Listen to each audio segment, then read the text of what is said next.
good afternoon, good evening, good whenever it is you're tuning in.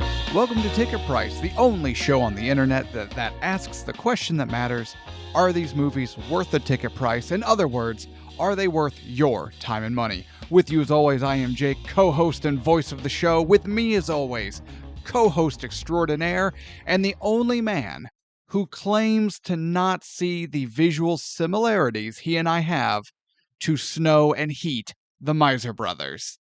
Tevis at Master Control, how are you, sir? I have no idea who the hell that is. Snow Miser and Heat Miser? From the Rankin Bass classic A Year Without a Santa Claus, which might be my favorite Rankin Bass Christmas classic. Oh, is that stop motion? Yeah. Blah. They Terrible. call me Snow Miser. Ho, Terrible. whatever I touch, da-da-da-da-da, turns the snow in my clutch, da-da-da-da-da. I'm too much, dun-dun-dun. Dun, dun, dun, dun, dun. I'm uncomfortable now. Thank you. Whatever, Heat Miser. You're just mad you're the one, you look like the one no one likes. That's about right. Yeah, that's fair. It's Christmas. I'm trying to do festive theme only mans. Please don't. It's too late. Wait till next week. Oh, God. I already have it planned. Okay. But that's next week's problem. This week's problem is you opening your soda can while I'm talking again. You couldn't have done this off air. I wasn't ready. Next, you're going to just crack open your bottle of water right into the mic, too, you bastard. Professional. It's Christmas and you're making me swear. No, it's almost Christmas. Welcome to episode 71. Tevis, are you excited? For what? I wasn't Episode listening. 7. God. You know, folks, here's the problem. I know he's just doing it to get a rise out of me, so I shouldn't play along. I shouldn't give in. But I also can't help it. I want to choke him. So I'm damned if I do. I'm damned if I don't. You just have to let it go, Jake. Fear, doubt, and disbelief. Well, I was getting... Free your mind. I was just getting ready to ask you. Take the red pill. Find out just how deep this episode goes. Take the blue pill. Wake up in your bed. This was all a bad dream and ticket price never happened. Blue, please. Can I take 2 of them? Oh, I'm sorry. That was not the right answer. He just does it to get a rise out of me, and it's working! No, I'm fine. You're fine. I'm fine. And if you haven't guessed it already, or if you missed last week's episode, we are looking at the 1999 cinema game changer, Absolutely. The Matrix. I think there was a 10-year period, a solid decade period after this movie where there was just rip-off, clone, inspired by, homages to, you could not get away from The Matrix. Yeah, it was everywhere. Some were done really well, some were done really bad. Yeah, every film had to do something similar to this. X-Men's black leather costumes to, was it Scary Movie or one of the Scary Movies where What's-Her-Face does the Trinity slow motion kick? Oh, probably. But then again, if you had a female character at some point in the year 2000 to 2010, that female character probably did the jump into the air, stop in time, kick to the chest, Trinity move. Yeah. And it got ridiculous.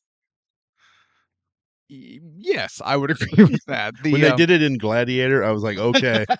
Gladiator 2. Yeah. I think, I never wanted to see Commodus in the black leather, but here we are. I mean, I think it's safe to say, while not necessarily, and maybe I'm wrong, but maybe not necessarily on quality par as, say, the Jawses and the Silence of the Lambs and the whatevers, I do believe that The Matrix is just as, what's the word I'm looking for? Influential. Important. To Hollywood and cinema as those other movies. The Matrix has been just as influential as Jaws. Oh, absolutely. Yeah. Absolutely. Especially with the special effects part of it. The special effects, even the visual effects, like the computer special effects, the practical effects, the lighting effects, the camera work. This was the first Western movie that I can think of that could actually film a fight scene and complex fight scenes. Oh yeah. This was when I first watched this movie, it blew my mind because I have You weren't alone. never seen fighting like that before because I was never into the kung fu and that style Mm-hmm. of cinema. But man, this was some kick-ass work.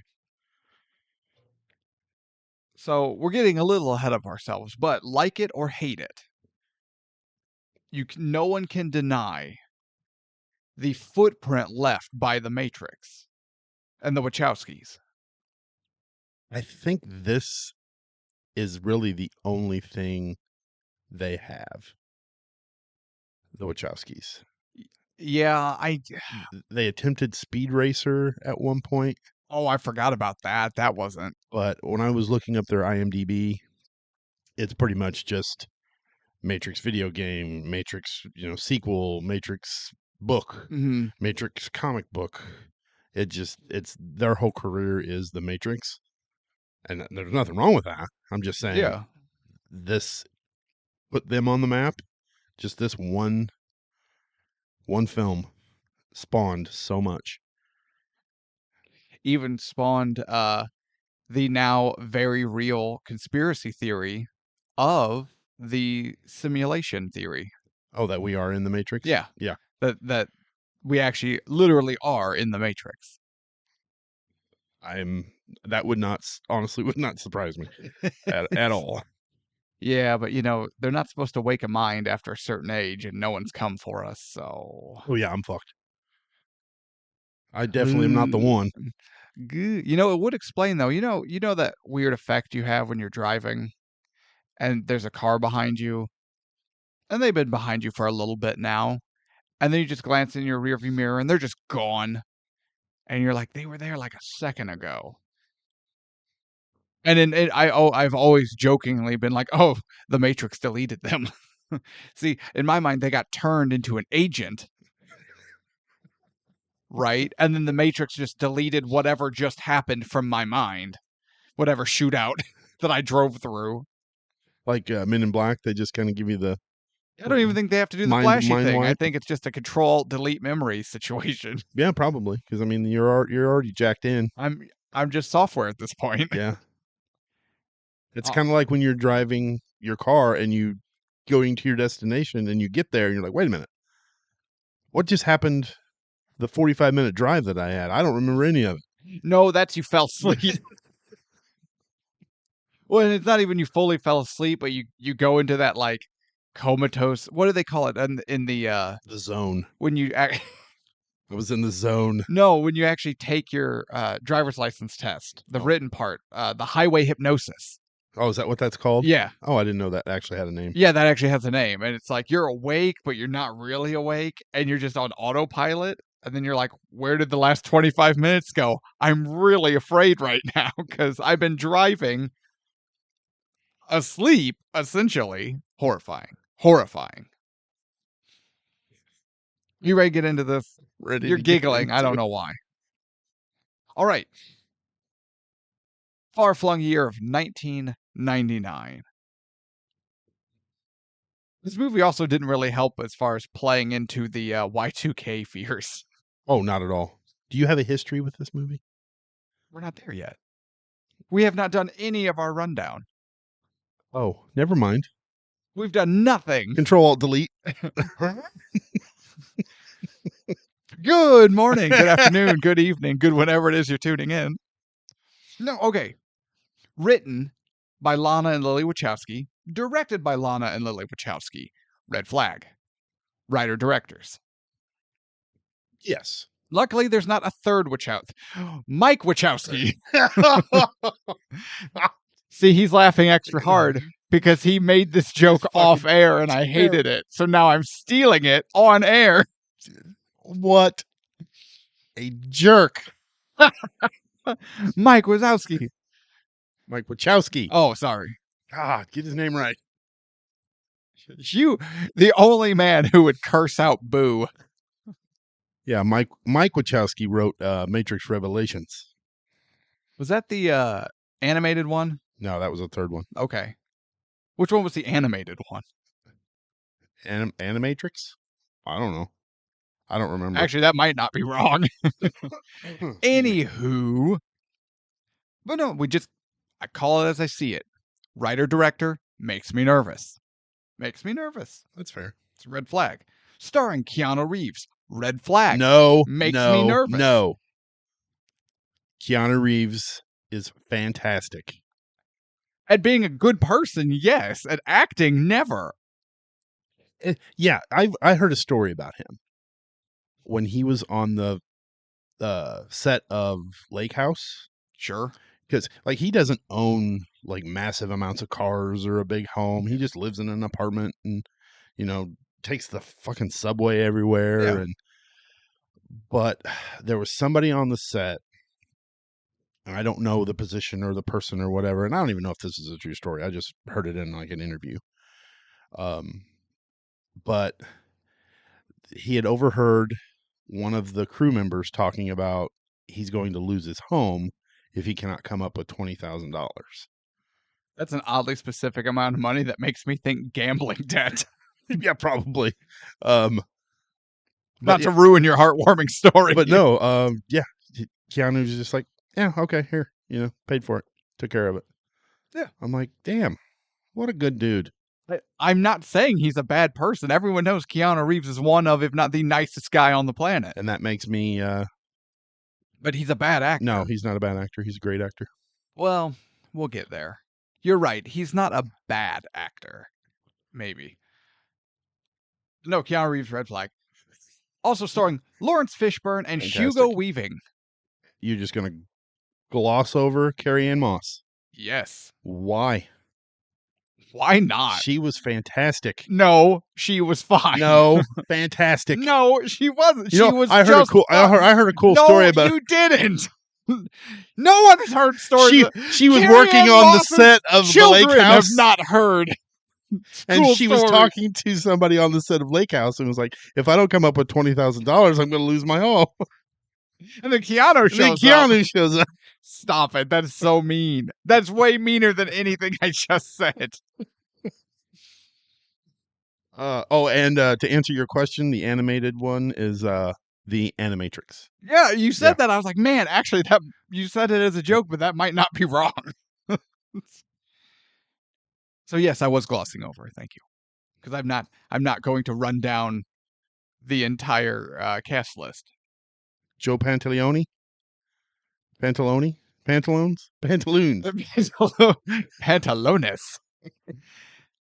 I didn't include him either because I didn't include him for two reasons. Marcus Chong played Tank. Oh, stop it! Fantastic. Actually, no, he wasn't. I didn't include. What did you say, Joe? John? Joe. For two reasons. If I didn't include Carrie-Anne Moss, I couldn't include Cypher. Also, I don't know how to pronounce his last name, so I elected to not even go there. I've heard him referred to as Joey Pants.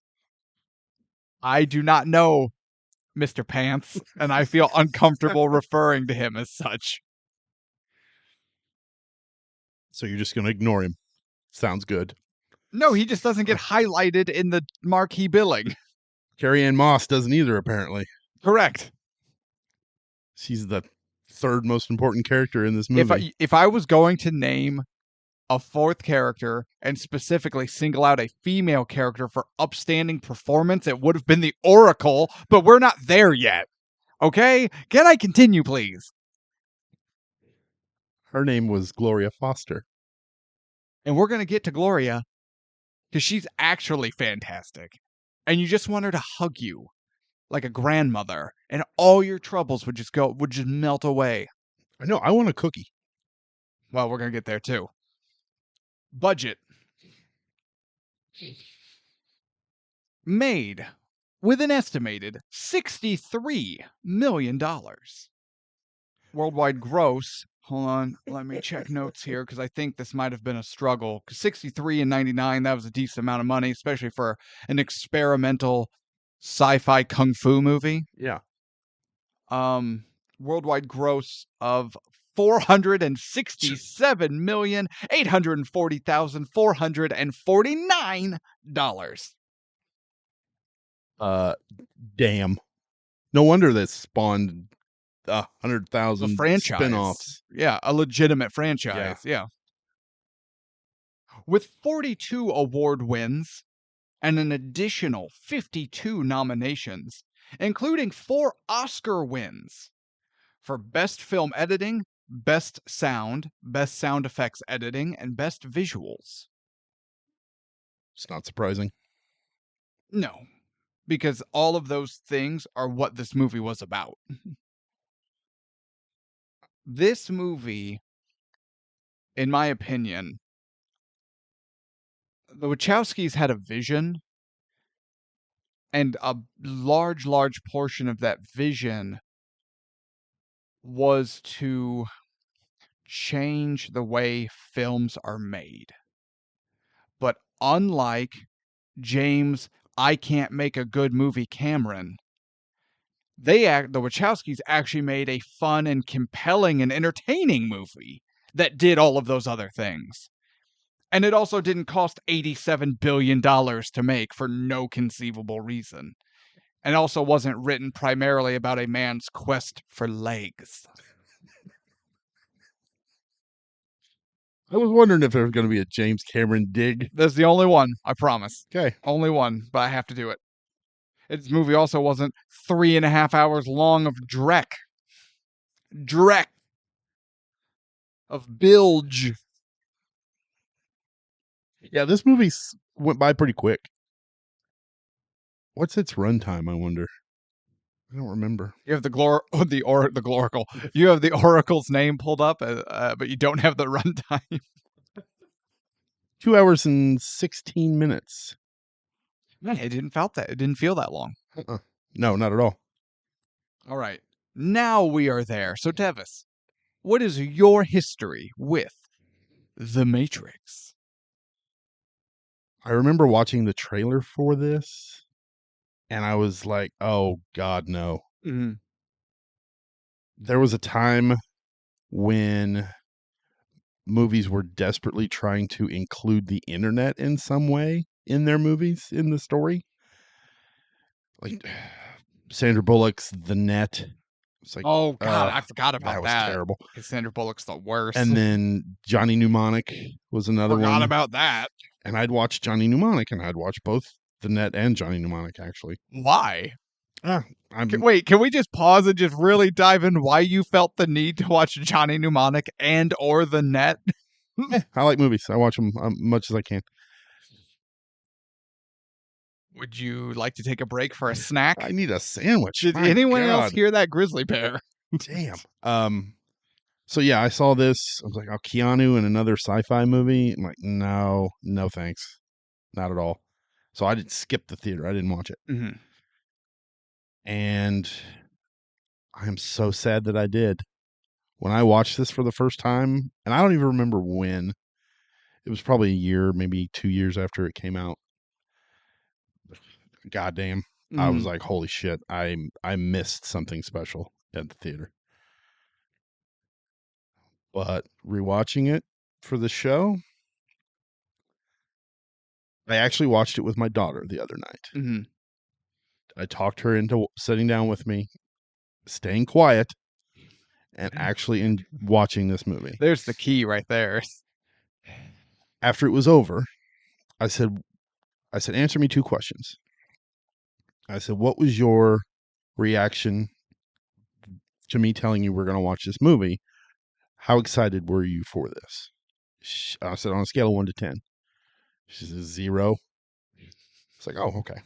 I said, now, after you've watched it, on a scale of 1 to 10. Wait, pause. Should we save this and we'll do a sidebar final thoughts for the kids' final thoughts. Yeah, we could do that. Should we can do pause here? that. Let's pause there. We don't want to give away the content That's now. true. You guys made me change my whole format, and I know she was a part of it. She was the main one. She won't look me in my eye and say it, but I know she was part of it. Last time I'm nice to her. What is your history with The Matrix? So, I did not see it in theater. Always kind of wish I had.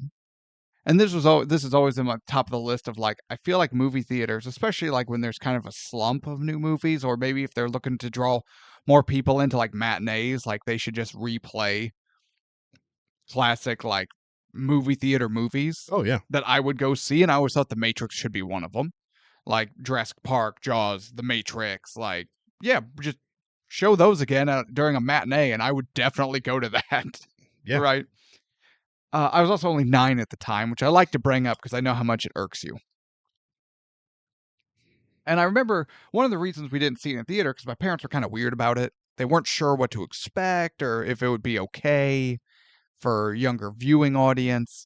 You know, for our international listeners, you see, we're American.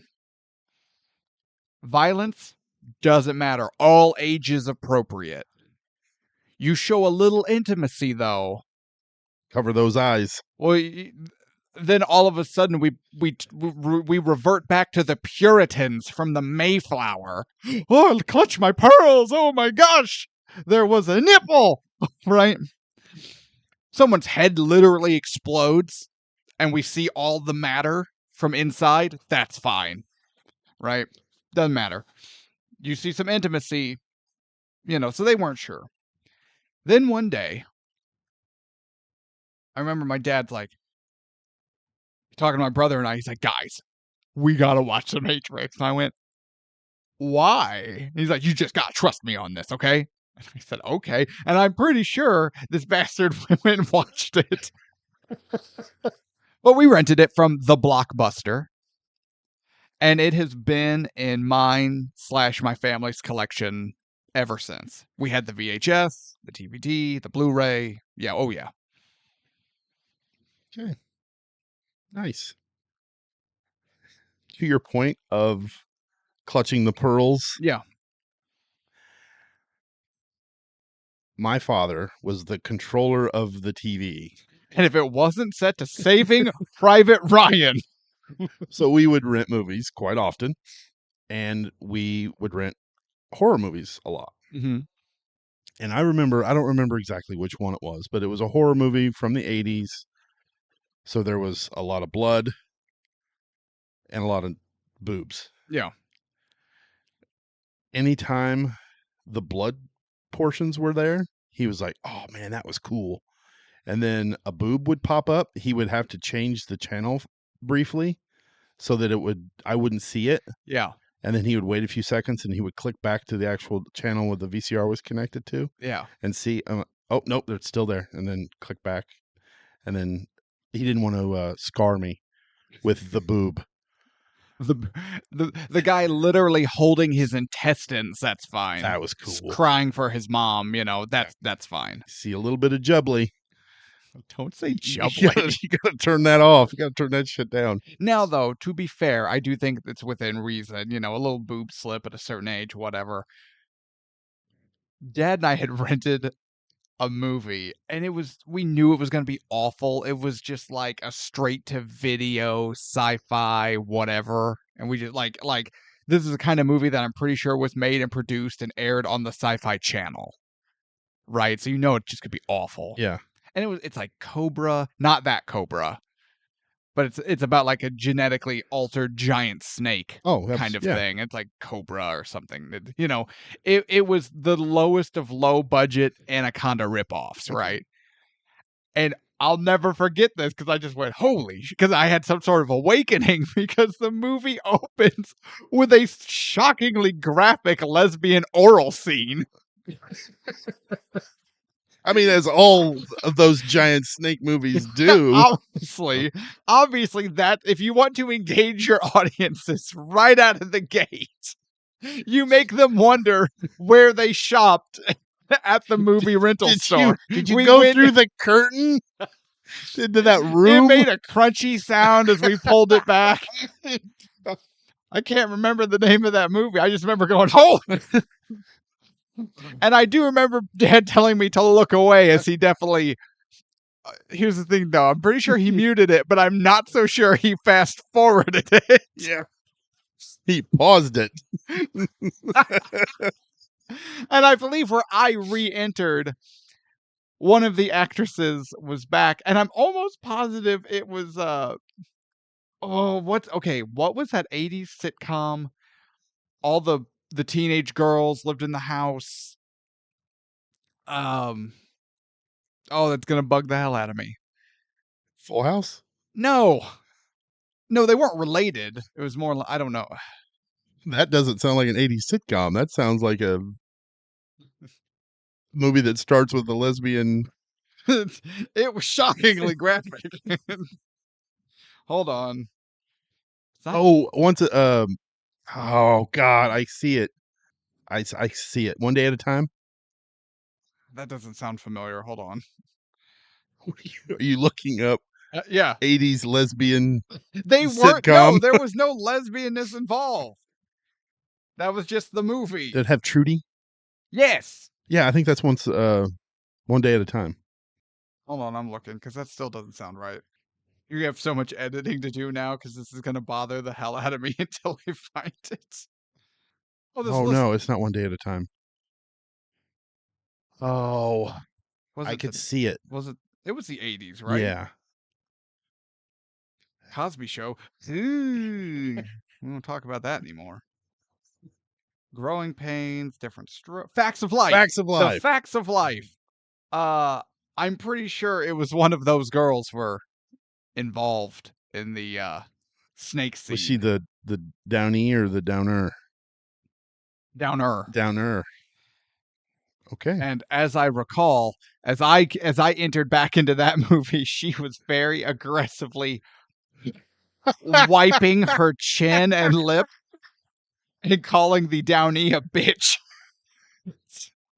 And now this is literally all I remember from that movie. Okay. You're on your own for this whole episode right now because I'm going to IMDb every single cast member in this show and find out which one it was. Well, she played, again... Was it Charlotte Rae? I don't know the actresses' names. I think she was the one... No! Shut up! I think she played like the tomboy sports, she played the softball. Joe. Yeah, I think it was Joe. Okay, I'm on the hunt. Whole episode derailed by lesbianism. Lesbian snakes. Wait, no, the lesbians weren't the snakes.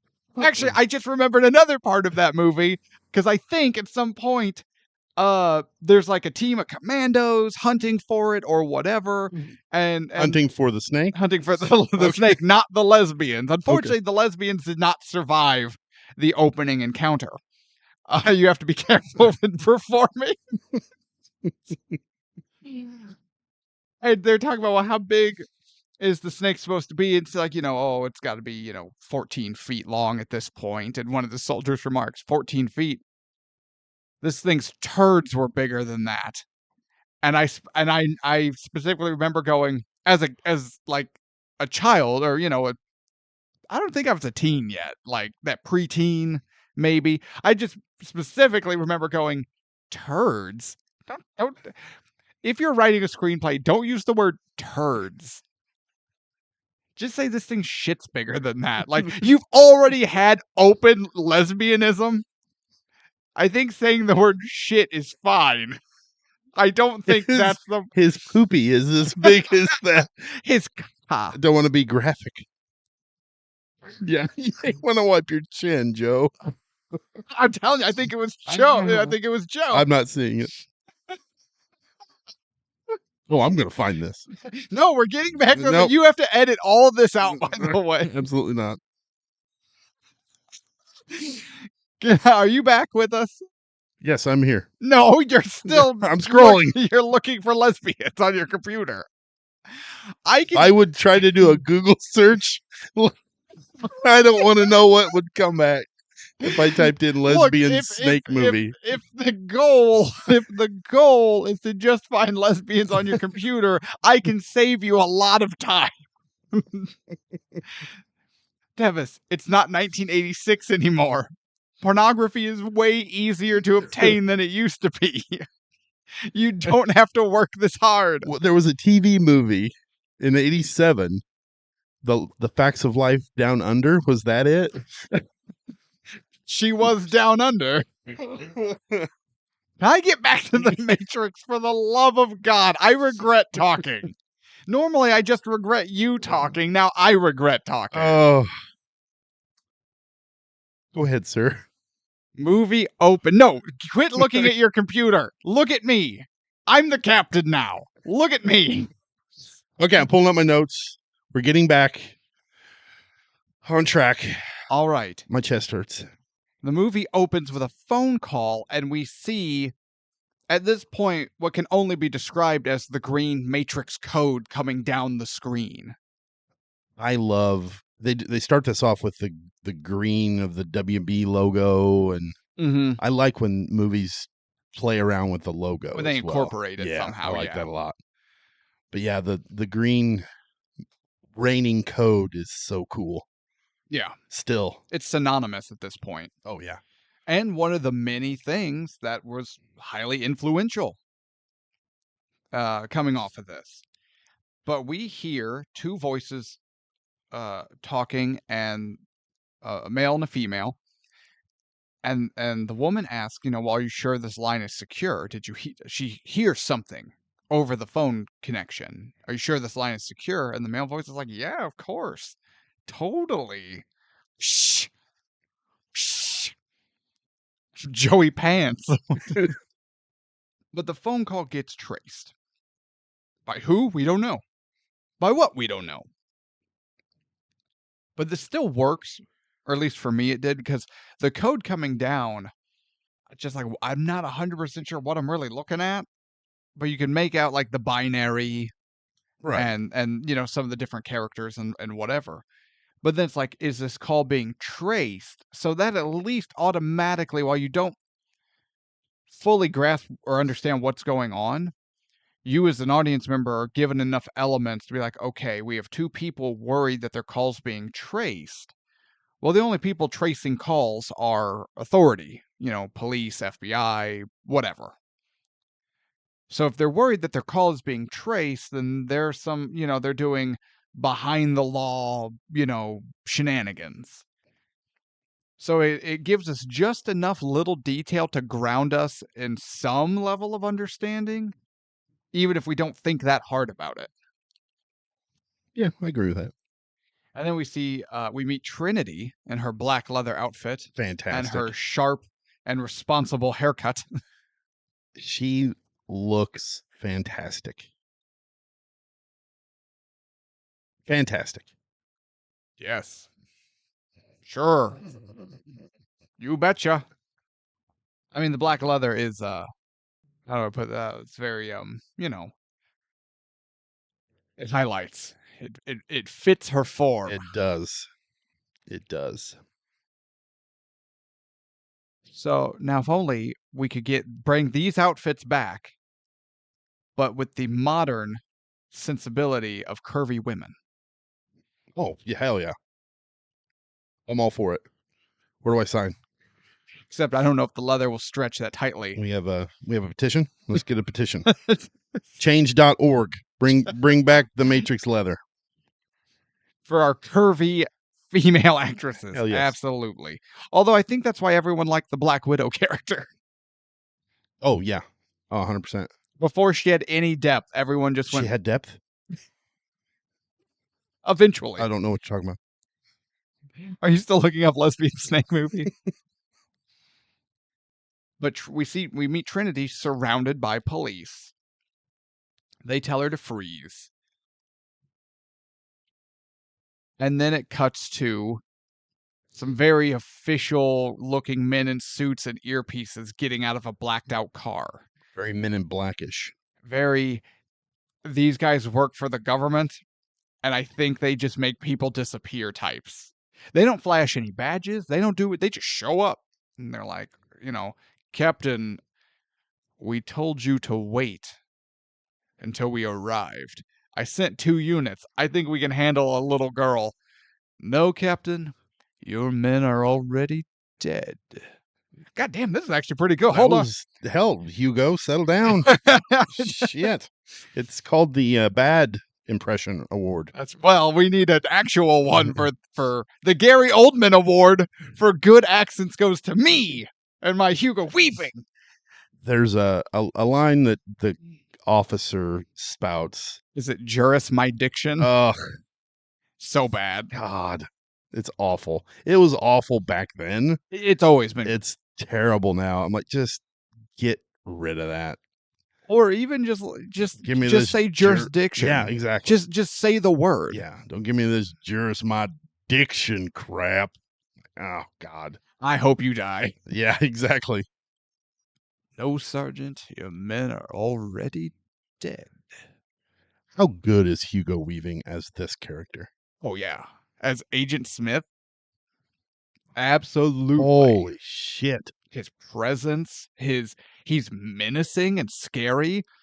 Although outwardly he doesn't do that much. It's all presence. It's all voice. It's all eyes. Yeah. Except most of the time it's not even his eyes because he just has the blacked out agent sunglasses on. Yeah, and it's the way he delivers words, different words. It's uncanny, but not in a goofy or way, in an off-putting way. Not in a way that takes you out of the film, but in a way that makes you squirm because you're like, oh God, I hope he's not talking to me.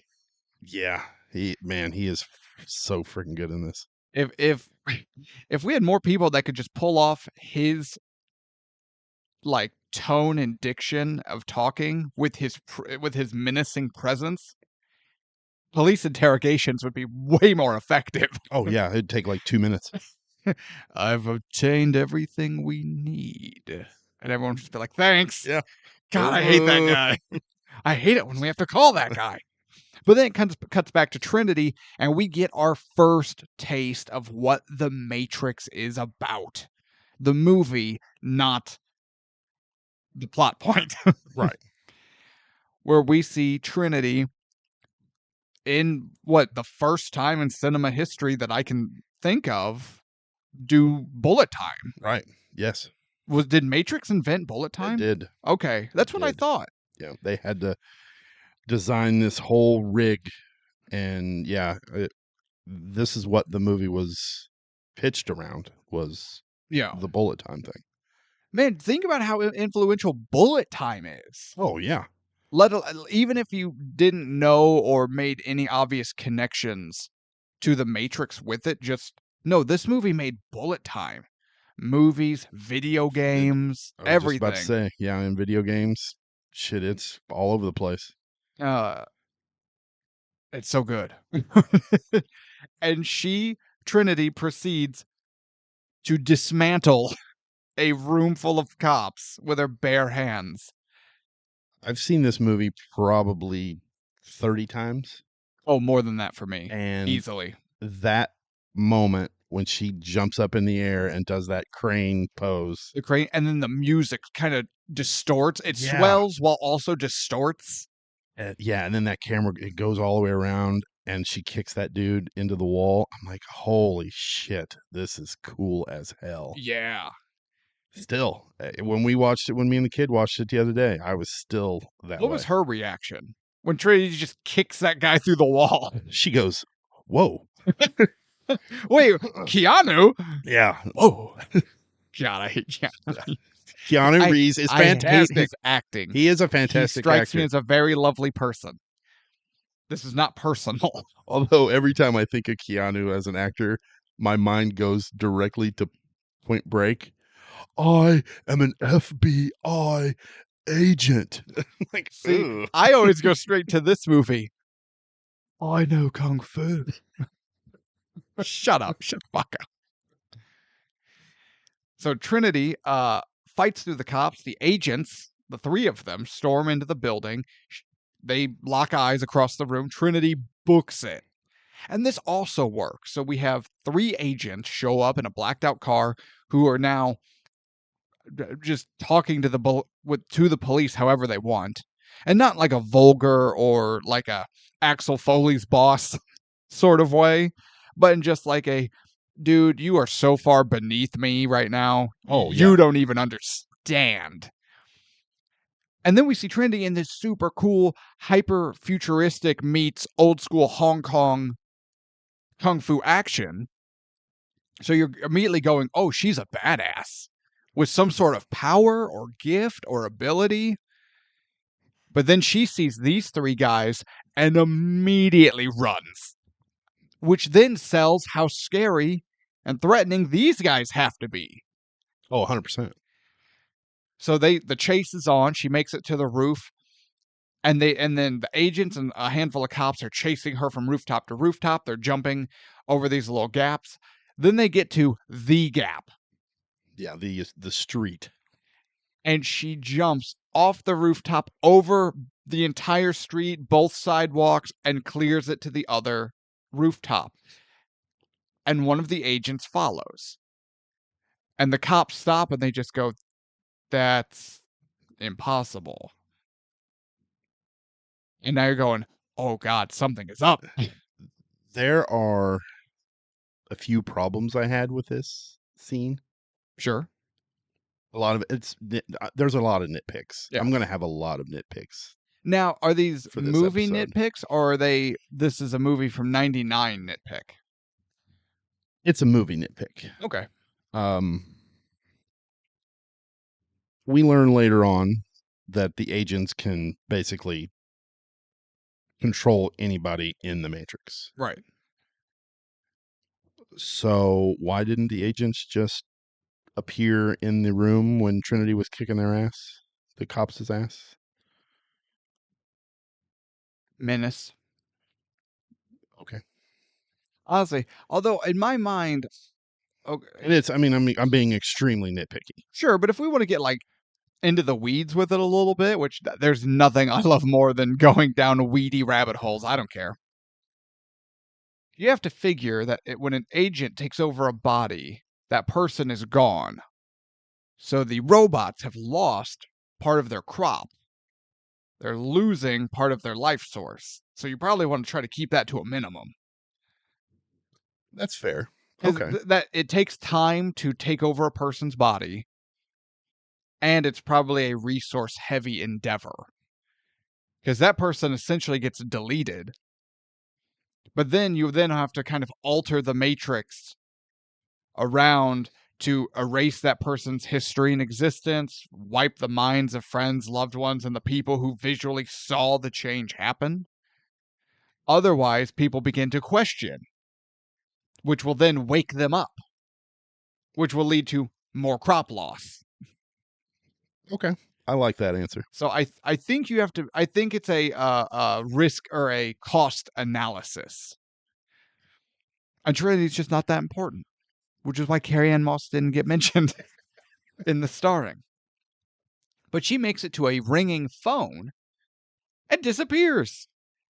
She got out. I love this moment where she comes around the corner, hears the phone ringing in the phone booth down the street, and this trash truck screeches to a halt, slides around, and is facing this phone booth And starts revving. And she takes off running to the most important phone call of her life, apparently. This is so cool because I still remember when I first watched that. I was like, what the fuck just happened? Yeah. Why is that an important phone call? Why is it that important? What the hell are you doing? And then they're like, she got out. I was like, oh my God, what? What? Yeah. And I had more questions. And this movie does a lot of that, but it leaves you wondering and it leaves you asking questions at a larger level, at like a plot level, at a existential level, while keeping you grounded and entertained with bits that are easy to follow. We don't know who any of these people are, but we've obtained enough information to know authorities, outlaw, She's a badass, but she's afraid of these guys, so they're badasses. And some sort of manhunter chases on. We can follow that. We understand that. Yeah. Yeah. While also sitting here going, how the hell did she get out? What is with the phone call? So, but the agents remark they have what they need. Doesn't matter that she got out. Because Trinity didn't matter. Also, going back to the taking over people's body thing, the agent took over, presumably. Now, granted, the agent might have just hijacked a trash truck. Oh, I'm sure. Yeah, no, he took over that trash driver. But yeah, if he truck took driver. over the truck driver was by himself. There would have been no witnesses. It would have been the lowest possible calculated loss. So let me ask you this. When they take over a body, they are in that body forever until they take over a different body. Presumably. So the other body just drops dead? We don't know. That's the thing. We don't know. Yeah. That's why I'm saying it. My theory is that body is a loss.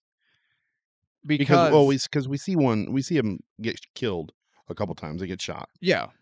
And their body transforms back to whatever person that they took over. Right. So I'm assuming when they transfer to different bodies like that, like he did from wherever he was to the truck driver, then that other body that he was in was just like blah, just like laying there on the ground. But we have no idea when he gets out of that body. Yeah, we don't see it. Or is that body just deleted? I don't know. But it can't be deleted because then we see the God. You're doing it. You're doing it. You're doing it all over again. This is what the Matrix did to everyone when it first came out, and now my eyes are crossing. No, I'm not sure what happened to the truck driver or anyone else that gets taken over. Okay. But I'm assuming it's bad for the individual. Oh yeah, it also looks painful as hell. I'm sure it's not a fun time. No. It looks only marginally better than the chest burster from Alien. What, the actual process of being taken over? Yeah. Or the visuals? If I were to have to choose, do you want to be taken over by an agent or have a chest burster erupt out of my sternum? I think I'm going agent because that looks marginally better. I see what you mean. Yeah, plus I think you would... I don't know. Never mind. I don't think you would even be aware of what's going on. No, I think you'd almost just feel pain and then go into shock, and then that's it. Yeah, and then you're done. Versus chest burster, little cat thing. Someone just field goal kick that little motherfucker out the airlock. Never mind. We're not talking about Alien. So then we meet Neo. He is asleep at his computer. I've never been there. Never. You've never been at your computer for so long you just fall asleep at it? No. Not for hacking or program writing or schoolwork or anything. Yeah, no, me either. I'm not. I struggle enough to actually be productive. The moment I start to feel like, oh man, it's time for bed, keyboards across the room, baby, I'm gone. You feel a yawn coming on. You're like, gotta go. I'm out for the day. Gotta go to bed. Out for the day. But Neo's but we see his computer monitor, and it switches over to a black screen with just that off green kind of accent to it. Because now at this point, we're pretty well, as an audience, we're pretty well programmed. Like that black with off green is significant. And it just says, and then it just types, "Wake up, Neo," on the screen, and he wakes up. And then he sees it, he's like, what the fuck? And ultimately, the computer tells him to follow the white rabbit. Nice little Alice in Wonderland reference. There's a lot of that in this. Yes. movie is very literary reference heavy. Sometimes almost too much. You think? Especially with the whole religious Oh yeah. stuff. There's a Yeah, but shit ton. Neo is Jesus. Oh yeah. Okay. Yeah. Yeah. I understand that. But there's a few times where I'm like, okay, I get it. You don't have to keep bashing me over the head with it. It's like, he's Jesus. See, he's Jesus. Yeah, I get you. Thanks. I picked up on it. Thanks. Yeah, you were very subtle, but okay. I almost missed it, but then I didn't. So Neo wakes up. There's a knock at the door, and okay, real talk. If I looked through my peephole and I saw that group of people, I'm not opening my door. Absolutely not. There's a line in an episode of New Girl, where they're headed to Schmidt's bachelor party and they just rent motorcycles and are headed to Vegas, and they're in like weird South California desert land, and they stop into a weird off the road bar, and one of the bachelor party group just goes, "This is not my favorite group of white people." That's what I would say about those people outside. Yeah, absolutely. Lots of 90s underground punk alternative, black leather and chains and piercings, and I'm just looking at him going, you guys just look like you have a smell to you, and I'm not sure what the smell is, right? And if any of them looked even vaguely menacing, I would be worried, but I think I could handle that whole group, but that's a separate issue. So, Neo opens the door. Come to find out, it's a business transaction. It's essentially a drug deal. The leader of this little I hate my parents because they don't understand me party is purchasing a program from Neo. We don't know what it is. We don't know what it does. We just know it had to be obtained illegally. And Neo sells it to him for about $2,000, I think. Yes. That's a hell of a program. So now we know. And then Neo even tells him, remember, you get caught using this. He's like, I know, man. Same as always. You don't exist. I was never here. So we also know that these guys know each other. This is not the first time. But this is essentially a tech drug deal. What's that guy do for a living, do you think? Where he can afford a $2,000 program? What do you think he does for a living to need a $2,000 program? Do you think he works at a video store? He's the curtain scrubber. Does he? Maybe he's a criminal. Probably.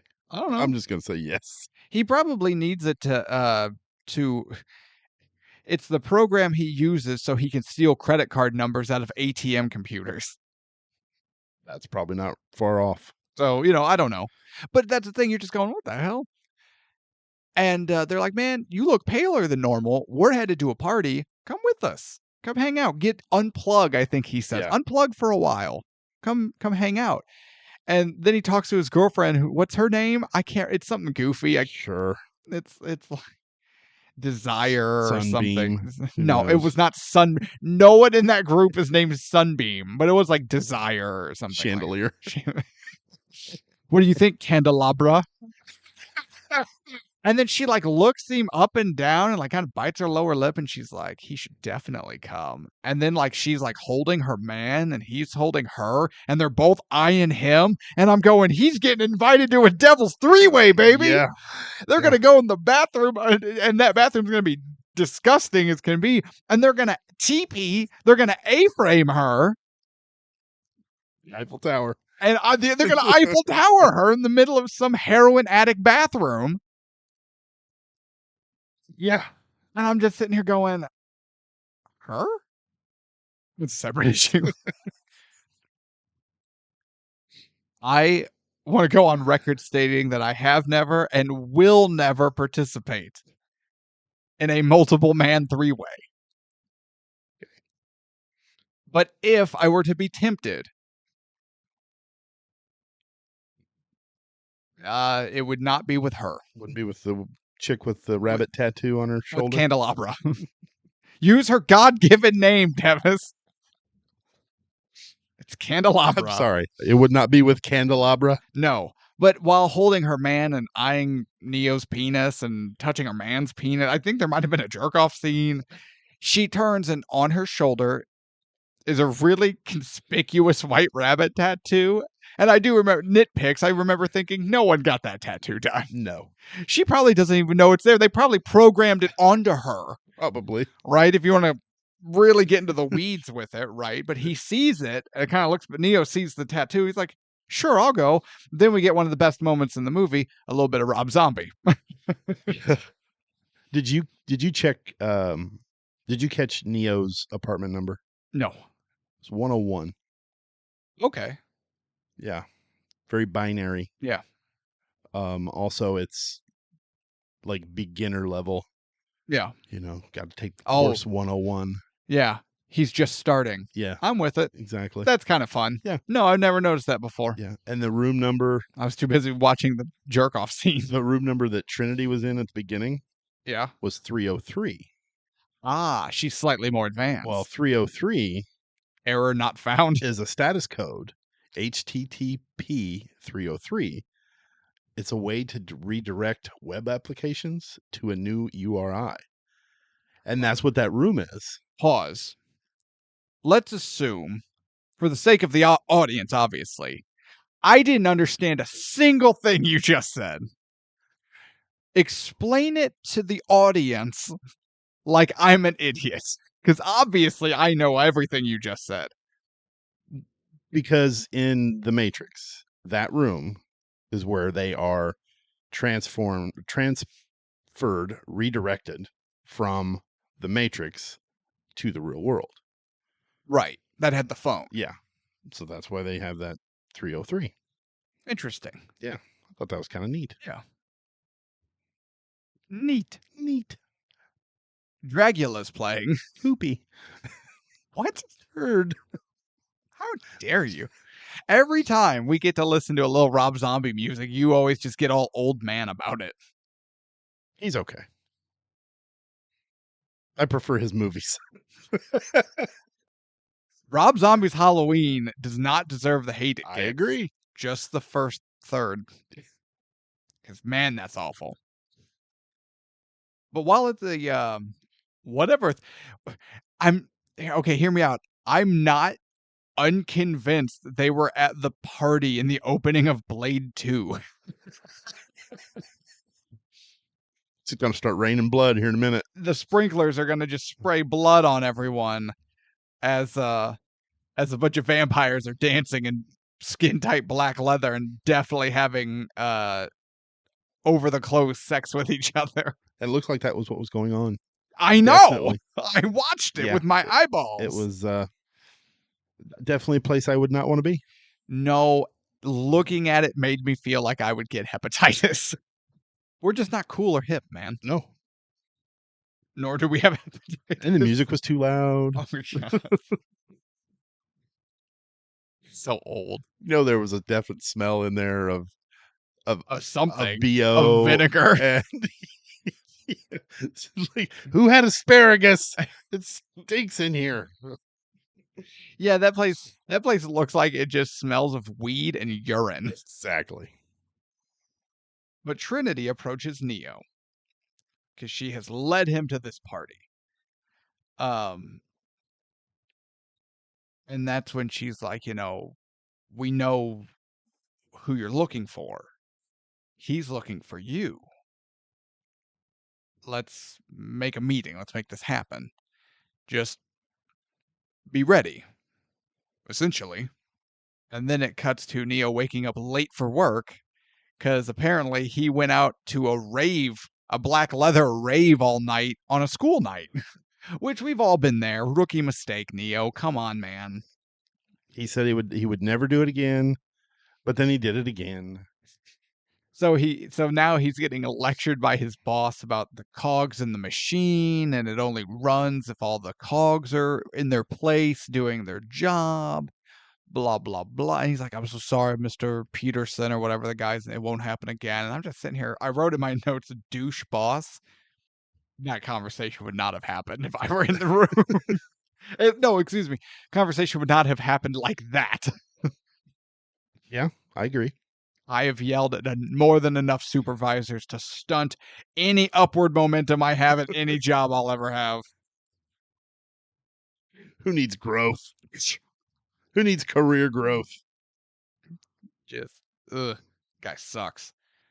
So Neo goes back to his soulless cubicle, where FedEx delivers a phone. Sweet cellular mobile phone. Question. God, I don't. You have a question about the Matrix. I'm not Morpheus. I do not have the answers. Why? Why didn't Trinity just give him the phone at the club? They weren't ready. The phones weren't ready? They weren't ready for him to have the phone.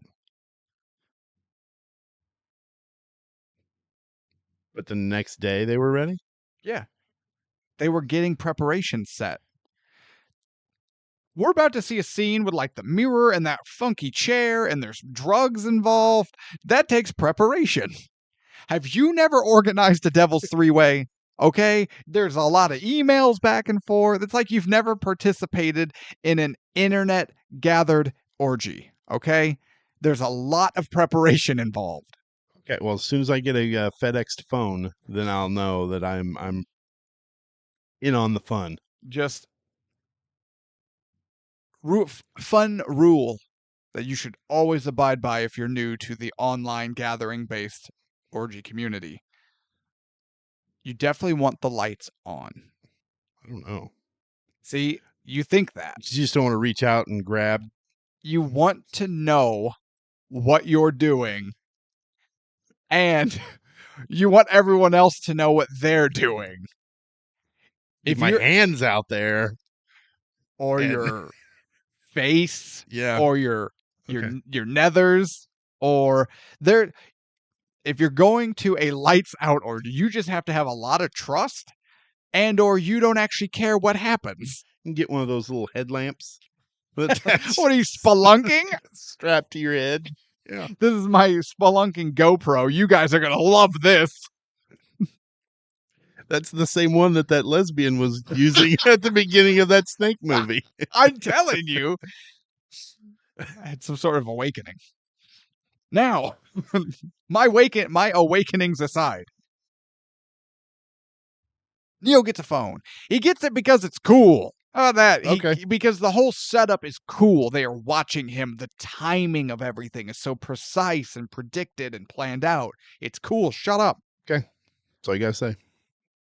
Answers the phone. It's Morpheus. And he says, "They're coming for you, but I can help." And he's like, "Who's coming for me?" He's like, "Stand up." And there are the agents getting off the elevator. Neo crouches down. Holy shit! What are the... Oh, God! Listen to me. I can get you out. The cubicle across from you is empty. Go to it. And Neo's like, "That's dumb. They're still going to find it." He's like, "Nope, just go to it." And what a great way to just like machine thinking. Neo has a cubicle. Neo should be in his cubicle. It doesn't make sense for Neo to be in someone else's cubicle, so a machine would not think to check the other cubicles. Yeah, why? Why not just look around? These machines are terrible. No, I'm just being nitpicky. No, I'm telling you why. Machine thinking. A machine wouldn't fathom just not being in its place. Oh, okay. I see that. Do your desktop icons just creep around? Yeah, that's fair. They have a place. And if they came default on your system, that place is probably the recycling bin. So then we get this kind of cool hide and seek cat and mouse as Neo scurries about his office being directed by Morpheus, who can see everything and knows the timing of everything. Somehow. Yeah, this is cool. I like this. Very like Life of Brian, or not Life of Brian, a very Truman Show, like Oh yeah. God leading Neo sort of thing. And he's like, all right, wait 3 seconds. Go now. And he leads him to an office where he's like, all right, that window is unlocked. You'll get out the window onto the ledge. You'll take the ledge to the window cleaning crew's scaffold and take it to the roof where we get you out. And Neo's like, I'm not going out on a ledge. We're on a skyscraper. But he attempts it, almost falls and dies. Oh. He gets freaked out. I'm like, Neo, you only slipped a little bit, you baby. Still, no. This scene even still gets me. Like, no, I hate heights. Can't do it. Cannot do it. Get the heebies. And when he gets out to that ledge and he gets to that big section that's protruding out a little farther than the ledge, Yeah. and he tries to go around it, and then you hear that gust of wind come up and he almost falls.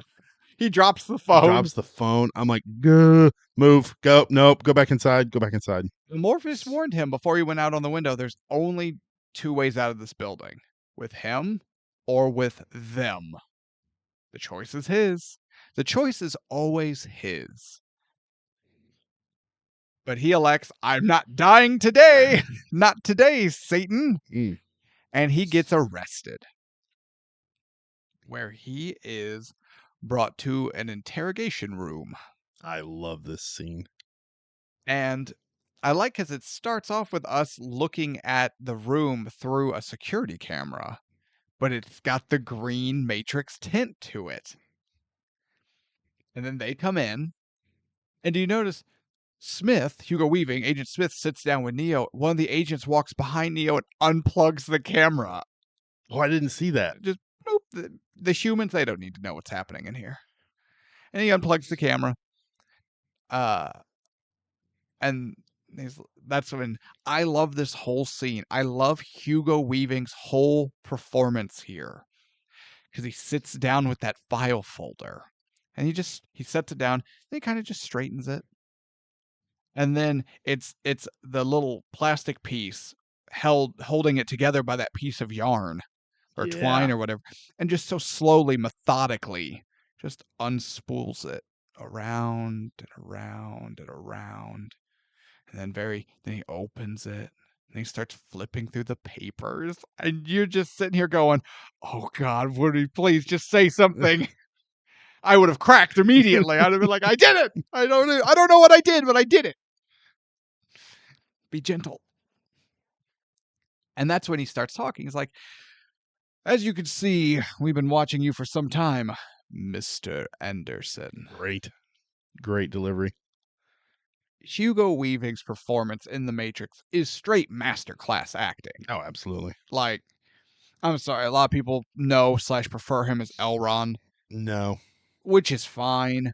But if you actually want to see Hugo Weaving act his nuts off, Agent Smith is the superior role. Yeah, I agree. Yeah. And he's in this scene alone, just the way he is careful with everything, the way he sets stuff down, the way he moves, the way he delivers that Mr. Anderson line. Yeah. Oh, chilling. We talked about it with Silence of the Lambs, how Anthony Hopkins had a career, and it was a good career, but it was Silence that propelled him to legend status. Was this Hugo Weaving's? I'd have to say yes. See, that's kind of what I'm thinking too. Yeah. Like, he did other things, and he was always great, and all of that, but it was The Matrix, and it was Agent Smith that solidified his position, so far above the average actor. Hugo Weaving, actor, not movie star. Keanu Reeves, movie star. It just so happens he's a good person, unlike most movie stars. Yeah, I would agree with that. Okay. Yeah. Good point. See, we're keeping it going. We're tying it together. I like that. I could line for line the scene, and maybe we'll do a special episode of we'll make this a moment of terror because it's horrifying. But they reveal that they've been watching Neo for a long time. He's living 2 lives. One as Mr. Anderson, one as the hacker alias Neo. One of these lives has a future, the other does not. And Neo's just sitting there going, "You can't scare me. I know my rights." Gives him the finger and demands his one phone call. "Tell me, Mr. Anderson, what good is a phone call if you are unable to speak?" And then you see Neo sit there, and he's like, and they realize that he can't open his mouth, and he starts to freak out. And then you see his lips disappear as the skin from like his upper and lower lip graft together. So it's just a solid sheet of skin, like his cheek, where his mouth should be. And you can just hear him screaming inside his now closed off mouth. Then they like flip him onto the table, rip his shirt open. I'm going, here comes the A-frame. Yeah, that was the exact same thing they did to that woman at the party. And he's like, I'm having deja vu. See, they got him down and she pulled out this. Never mind. That's for another episode. And they pull out the agents pull out this capsule that all of a sudden comes to life and starts like this robot squid. So cool. And it starts the tentacles start like freaking out and undulating, and then it digs into his belly button and inserts itself, and he is screaming. Which, have you ever been just poked in the belly button? Yeah, it hurts. It's not no, Hurts it's not a lot. fun. Which my wife can't understand this, because apparently men have a nerve that runs through there that women don't.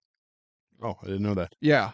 So like, the kids are playing with her and they poke her in the belly button, totally fine. They do it, and I'm just like, And she's like, "What is your problem?" Like, "It hurts." She's like, "No, it doesn't."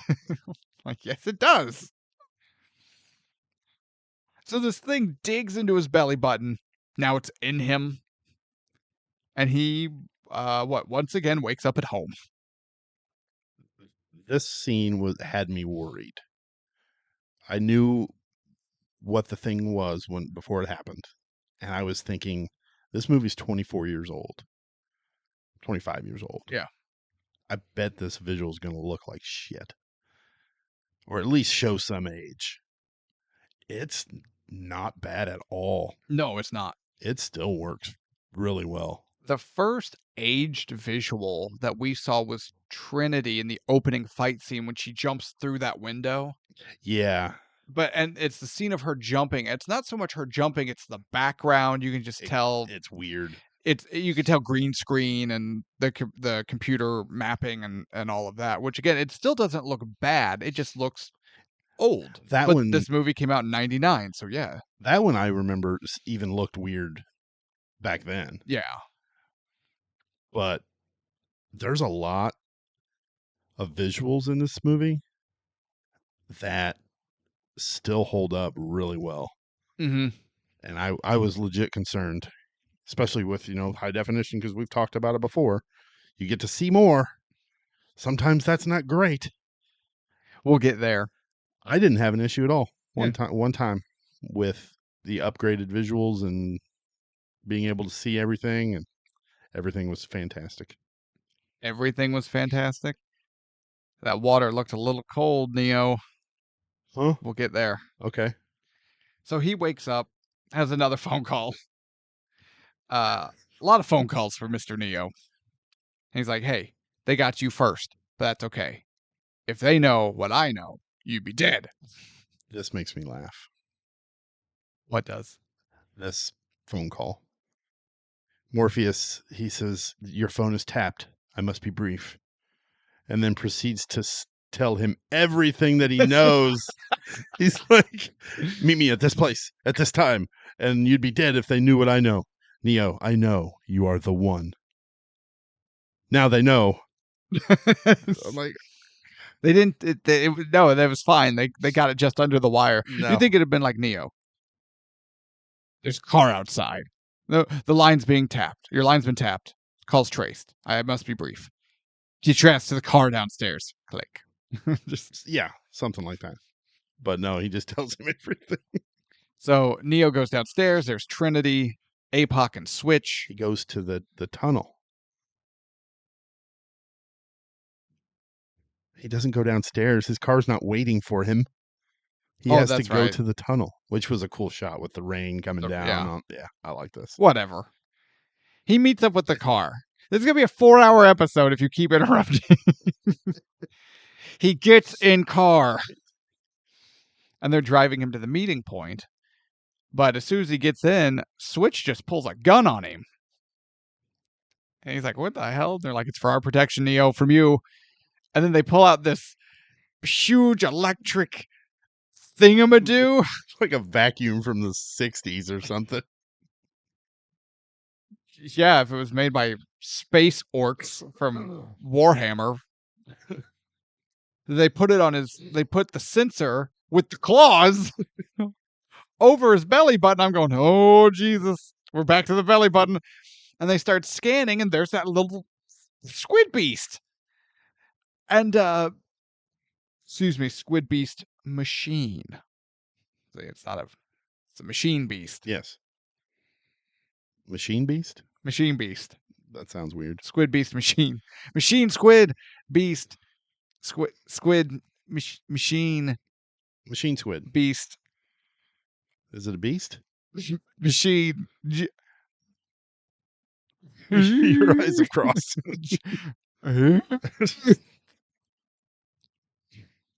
And now they're tracking this thing, which is definitely like trying to escape the machine, and it's burrowing towards its nervous system. I could just imagine that thing crawling around inside of his guts. Yeah. Ugh.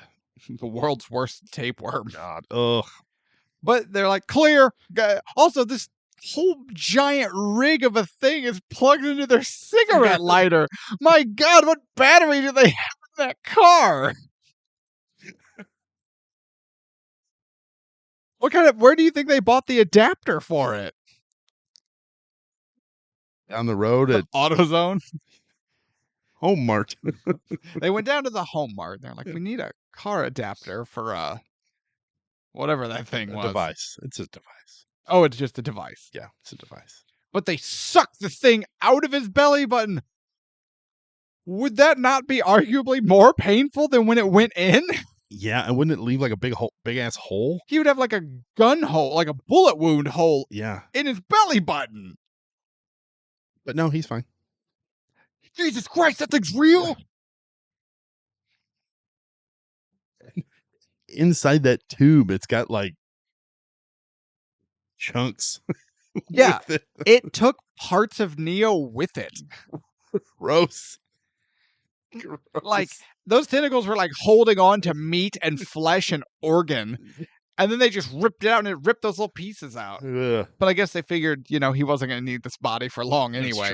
So That's the true. Internal hemorrhaging didn't matter. Like, hurry up and take the red pill. Hurry up. Actually, Neo. Yeah, you're suffering massive internal bleed. We're on a bit of a time crunch, bud. Yeah. But with that machine out, he agrees, yes, I'm going to stay. I'll meet with Morpheus. They take him to Morpheus. Okay. We have the McCready Award for worst hat, right? And we've given out also for just like worst movie apparel. We need the Morpheus Award for best movie apparel. Oh, yeah. Lawrence Fishburne always looks badass. Yes, he does.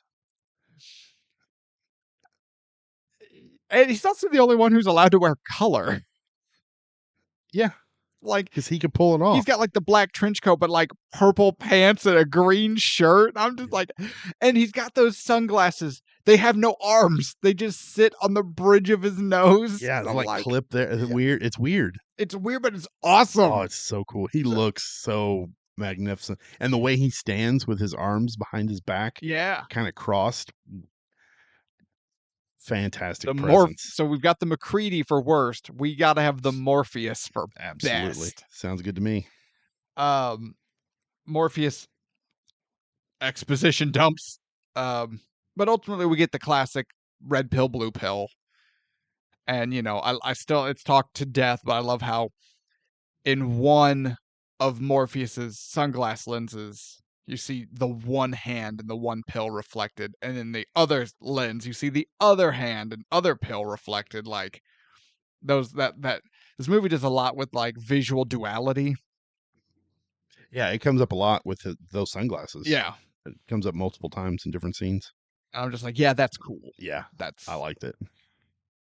And so Morpheus Neo takes the red pill, which ends up being a tracer program, so they can locate his actual body and very violently rip him out of the Matrix.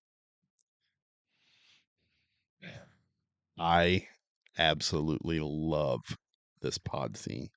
So he wakes up in a pod full of goo, Mucus, slime, ectoplasm. something. It's God, It's everything pink about it. and sticky and viscous. It's so cool. Viscous. All the pipes and The hoses. hoses and the rods going into him and So he wakes coming up. out of him. Apparently, he lost 30 pounds Really? for this sequence. So to make sure he looks emaciated. That's awesome.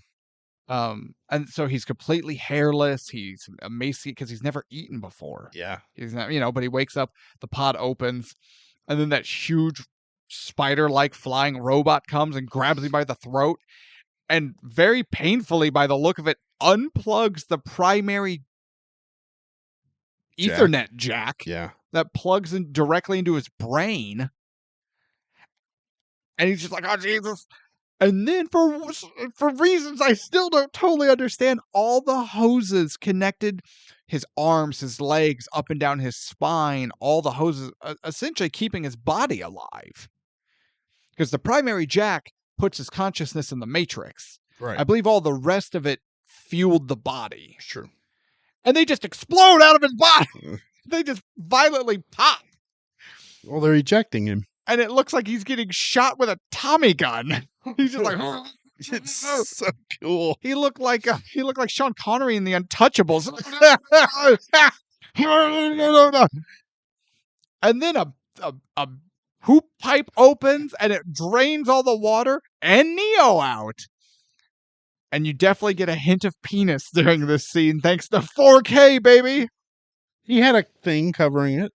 Yeah, his penis. Maybe that's what I saw. I'm pretty sure I saw penis. No, it had there was a plate over it. No, I think that came off. I don't know. It's super quick, and I had to rewind it like 6 times. And Anna's like, "Well, stop rewinding this." I'm like, "It's for research." Yeah. Shut up, woman. It's for research. The plate wouldn't do the wave as he fell. Oh, okay. That's maybe. Because think about it, the plate would come off because that was a bodily waste disposal piece. You got a point. The body is still going to pee and poop, right? Yeah. Well, they don't want that floating around in the orb in the pod. And the goo.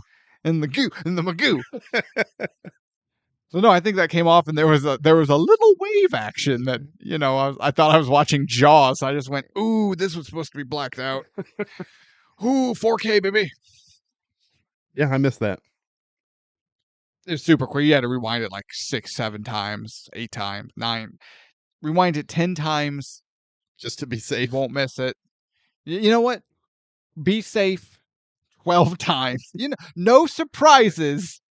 Rewind it a minimum 18 times. Okay. Penis. Oh, actually, checks notes. 4K wiener escape. I don't know why I chose to word it like that, but I did. It's efficient. So Neo's ejected from the pods, where his body is picked up by one of those claw games from the arcade. I know. I thought I was watching Toy Story. My big concern was he was going to slip and fall, and they'd have to put more quarters in. Although now most claw machines you have to pay like $1 or $2 whole ass dollars, and then it's like a play till you win, and you're like, this wasn't worth it. Yeah, they're like rip off. There was a time claw machines were cool, and they're not cool anymore. They're just not worth it. Scam ass scams. Speaking of scams, so our movie theater. I don't know if I've talked about it on air. Our movie theater has a small arcade piece to it, right? Yeah.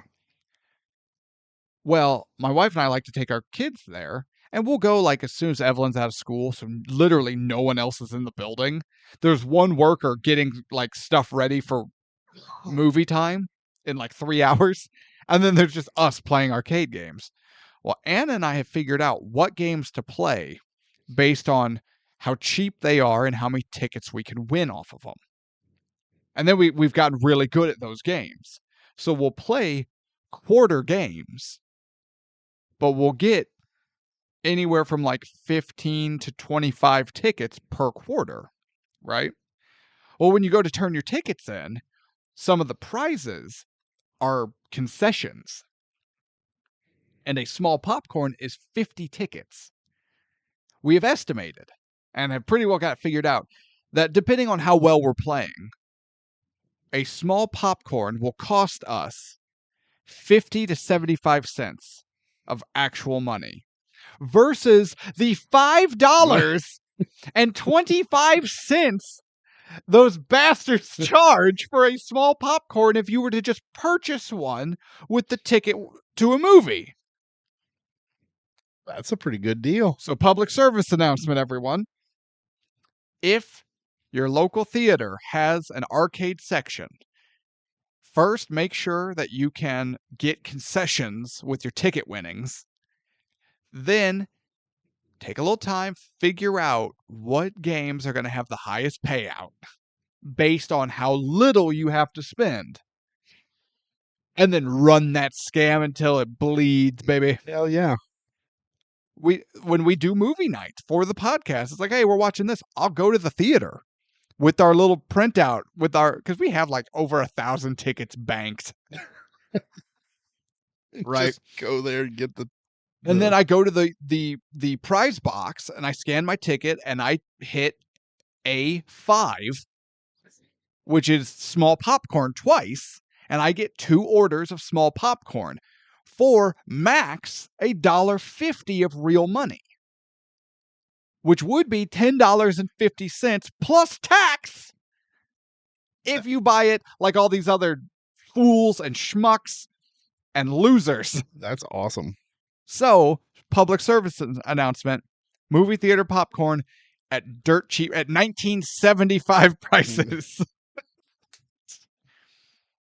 Anywho, Neo's rescued, and he meets the crew, and it's a bunch of red shirts no one cares about. And then we get things like, oh man, the acupuncture, where it's just him on the table, and they've got all the acupuncture needles in to like stimulate his muscles and to get him to rebuild them. To rebuild his muscles so they'll support his body. He's like, why do my eyes hurt?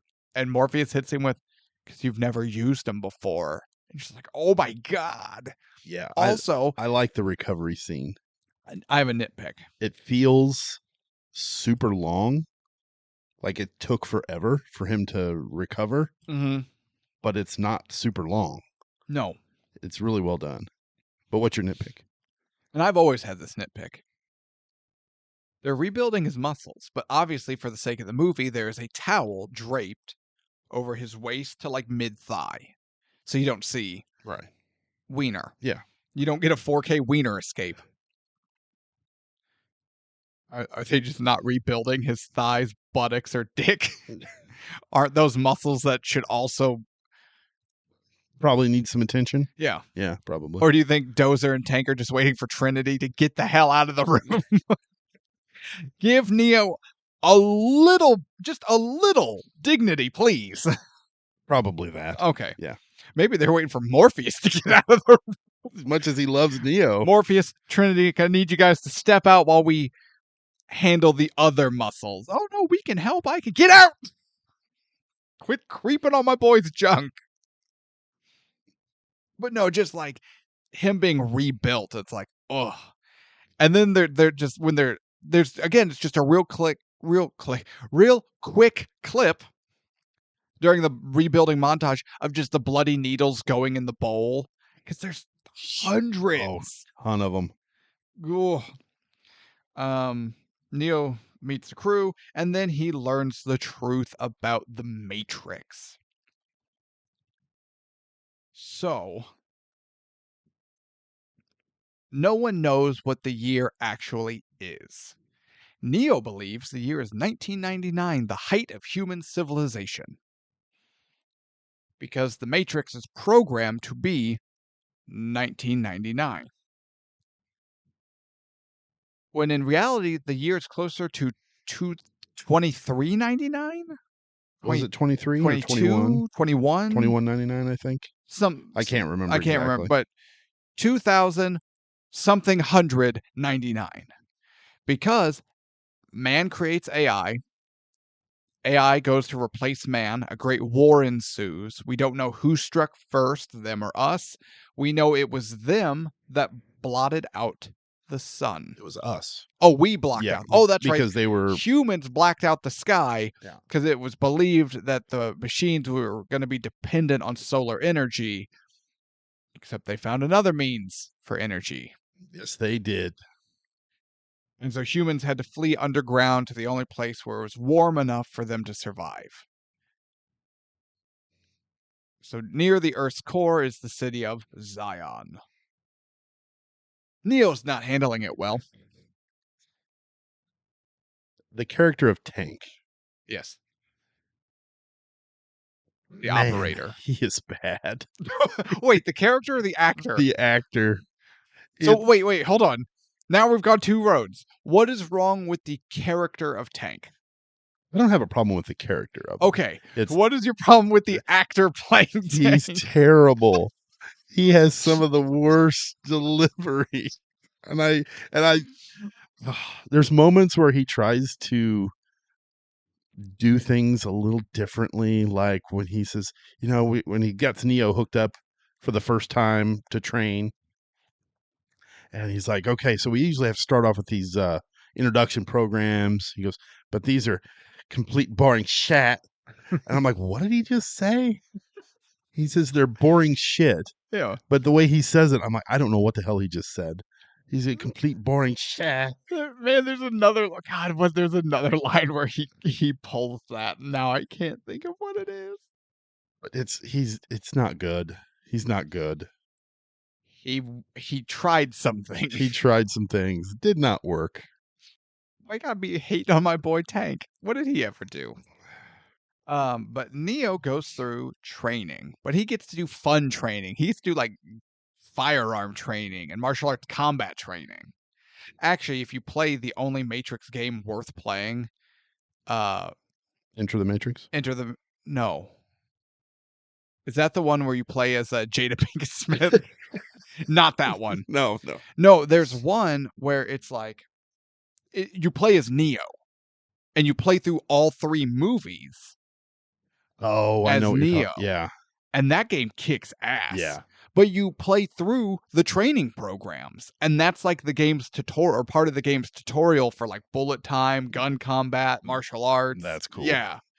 While like the walking and jumping and crouching tutorial was like The Office, ducking the agents and doing all that. Like, that game was cool. Yeah, I remember playing that. That was fun.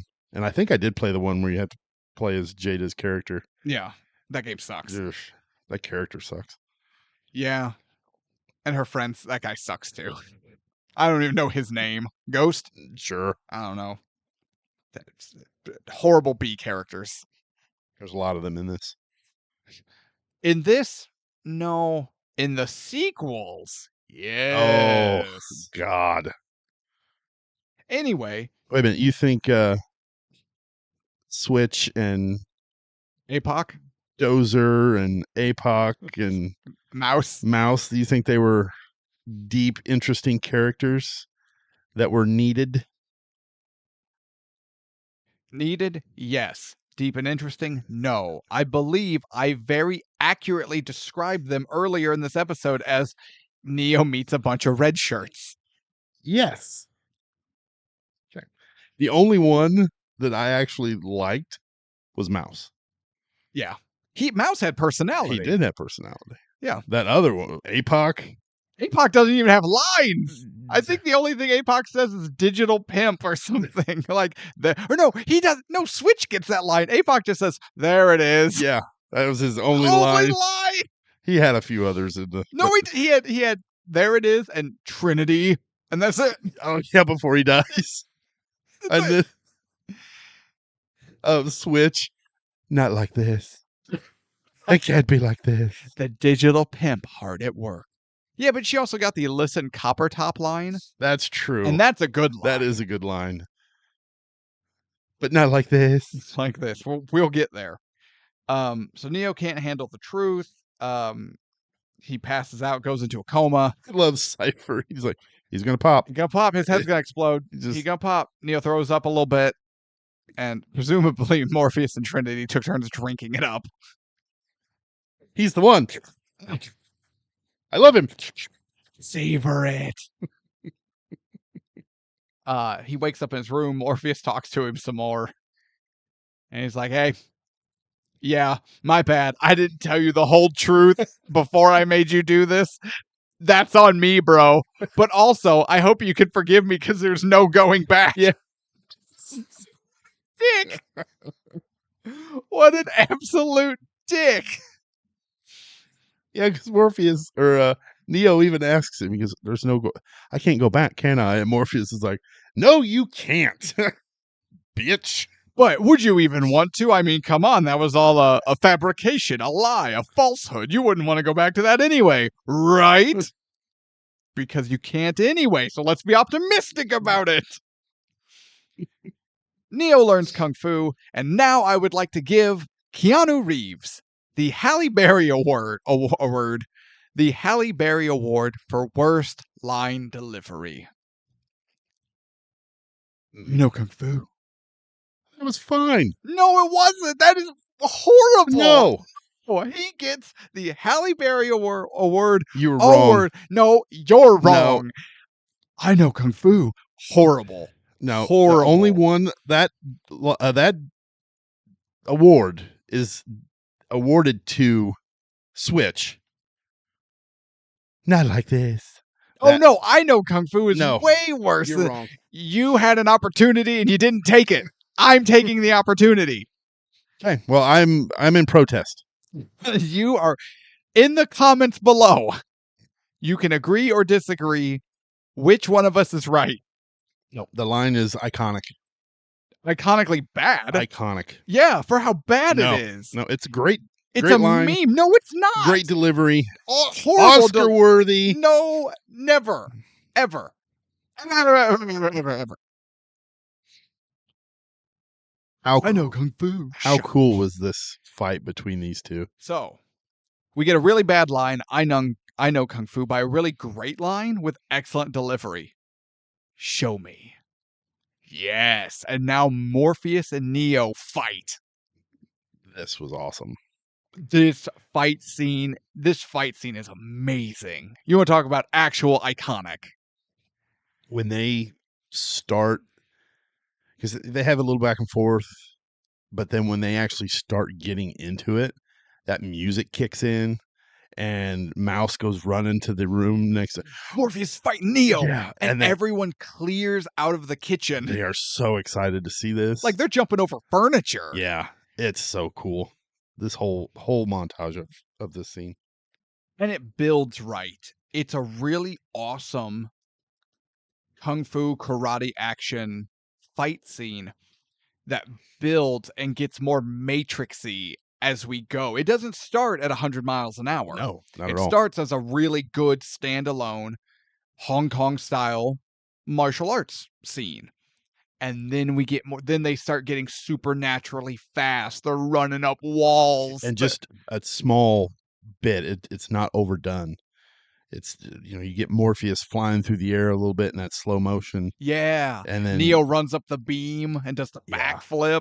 So good. This scene kicks ass. After Neo runs up the beam, does that backflip, Morpheus kicks him in the chest. Through a beam. But then Morpheus goes over to him and is like, how did I beat you? And Neo is huffing and puffing. He's sucking wind. He's just too fast. I love the way Lawrence Fishburne delivers this line where he's like, "Do you think that me being stronger or faster has anything to do with my muscles in this place?" And then you see Neo think about it. Yeah, and then he goes, he kneels down or kind of bows down to him a little bit and looks at him and is like, "Do you think that's air you're breathing?" And then does that little He just does a, huh, awesome. I love it. again. I love it so much. Now, can I bring up something? You talked about Morpheus jumps up in the air, it kind of freezes, we get a little bit Matrix, and he comes down with that knee strike that Neo rolls out of the way. Morpheus's knee goes through the floor. Yeah. He was really confident Neo was going to get out of the way, right? Otherwise, he'd have crushed Neo's skull. I don't think he cared. I don't think, well, because I don't think he believed he could. Yeah. I don't think Morpheus believed he could genuinely hurt Neo, because Neo's the one. Right. So he's like, no, he'll move. Yeah. I'm going to go for a kill strike. He'll move. It's fine. Well, hell, he goes for the kill strike when he kicks him through that beam. He does kick you through a beam. Do you think that's air you're breathing now? Huh. I love that. So good. And he has such a regalness about him. Oh, yeah. The way he walks and just it fills the whole scene. The way he's very imposing. Yeah, but Mr. Smith is imposing. Morpheus is noble. I think you were hitting it right with the word regal. Yeah, he's very much the master. Yes. The kung fu master. And he just has a presence that's very, like you said, regal. It's noble. It's very awesome. I don't know. Yeah. And then they're like, oh, and then the crew is watching. It's like, look at, Neo's neurokinetics are way above normal. And Mouse is almost touching the screen like Tank reaches over and slaps his hand. I liked that. That actually both characters, I was like, what a great little interaction that was between them. I like that. I like that stuff. But Morpheus is goading Neo into unlocking his potential faster. Stop trying to hit me and hit me. Getting him fast. And Neo does it. He pulls his punch, but he would have connected. Or at least that's my read of it. Yeah, that's way I took it too. And is it during this scene where it's like, so what are you saying? Like, or during this little training episode, that's when it's like, what are you going to say? I can dodge bullets? No, Neo. I'm saying that when the time comes, you won't have to. Yeah. Like, what does that mean? Yeah. We get the jump simulation. We get the woman in the red dress. We get the training. But this is also kind of cool. They're building Neo up to be the one. So then they do the jump training, which is basically when Trinity in the beginning of the movie jumped from rooftop to rooftop, an impossible distance. And everyone on the ship is talking like, what if he makes it the first try? No one has ever made it first try. And some of the crew's like, he's going to fall, but that's okay. Everyone falls the first time. Everyone else is like, yeah, but like, what if he makes it? What if he is the one? And so, because he's been built up as Jesus this whole time, Neo goes to make the jump, and he falls. They build him up as being the one, while sprinkling in enough doubt that when it matters for the plot, you do doubt a little bit as an audience member. Yeah. I like when they get back to the real world, Neo is hurt. Yeah. And he has his mouth is bleeding. And he's like, I thought it wasn't real. Your mind makes it real, Neo. Yeah. And that's when they tell you, if you die in the Matrix, die in real life. The mind cannot live without the body. Or the body cannot live without the mind. Yeah. Either way, it works both ways. First he screws me, then he screws you. It's Dutch door action. What? Wayne's World works both ways. Oh my God. It's in the hat. Okay, so Neo bumps into Cypher, who is noodling away on multiple computer screens. You notice when Neo shows up, he turns off. Cypher turns off a couple of them. Yeah. Yeah. And he is also like, whoa, no, Neo scared the bejesus out of me. He's like, do you always have to look at it in code? He's like, you have to, because the visual programs work for the Matrix. you get used to it after a while. I don't even see code. I see blonde, brunette, redhead. So now he's got Neo thinking he's looking at porn after turning off several very key screens just in case. Yeah. Because we learn what Cypher's actually doing is making a deal with the agents. He gets reinserted into the Matrix. He gets a cushy life full of money and fame. And he gives them Morpheus. Because Morpheus has the mainframe access codes to get the machines into the last human city of Zion. Is that about right? Right. Question. I don't know. Stop. Who was helping Cypher? What do you mean? Somebody had to be helping him. What do you mean? In the real world. Oh, no. I think that was a visual representation. I think Cypher was playing a video game of himself meeting with the agents. You don't think he had to jack in like the Morpheus? They might have not even been at broadcast depth. There's no way to secretly broadcast yourself fully in. But I think the screens he turned off and the lie he was telling Neo about the girls, I think he was essentially playing The Sims with himself as the character. Okay. So he could meet with the agents without the others knowing. I like that. No, he's playing The Sims, yeah. Okay. I'll take that. That works, right? Works better than him jacking himself in. Which you can't do. No. Yeah. So no, he's playing The Sims. Okay. He went to the genie, and the genie was like, "Ho, ho, ho, fire or water?" And he's like, "Oh, fire. Oh, spirits were in bad mood today, and his house burned down." And he got real pissed about it. My Sims fans are dying right now. Sucks. Game sucks so bad. They're speaking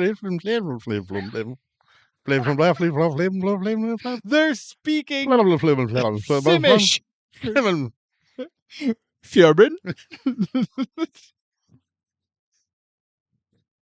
We're so dumb. Is that what Tank was saying when he was trying? He slipped into Simish. See, we're supposed to start with these training protocols. Shib, shib, shibbity, flibbity. Yoo-hoo! Shibbadoo!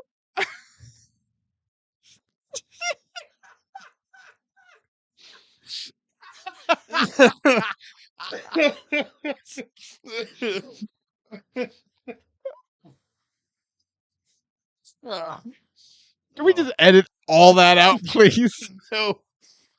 Oh. All right. So it's time to take Morpheus or take Neo to see the Oracle. Oh my. Another great scene. Also, so they go to the apartment building where the Oracle lives. And I want to call out bullshit to that blind guy in the lobby. Fuck that lying blind guy. You don't think he was blind? No! They walk in.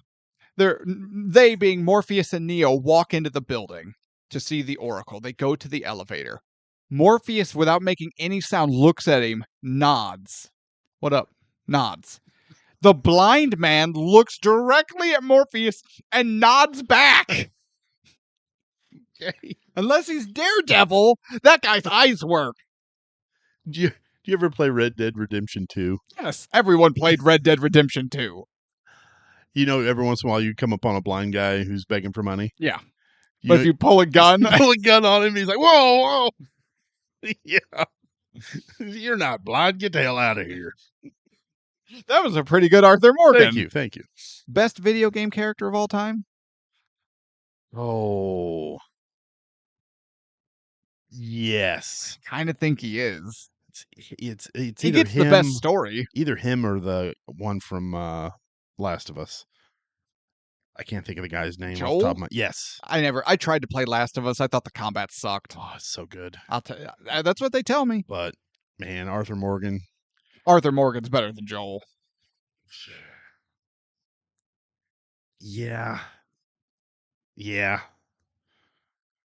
Crying at a video game. Hey, Rockstar, you think this is funny? Making a grown man cry over your fictitious garbage? Does this amuse you? Never cried her in The Sims. Shibadoo!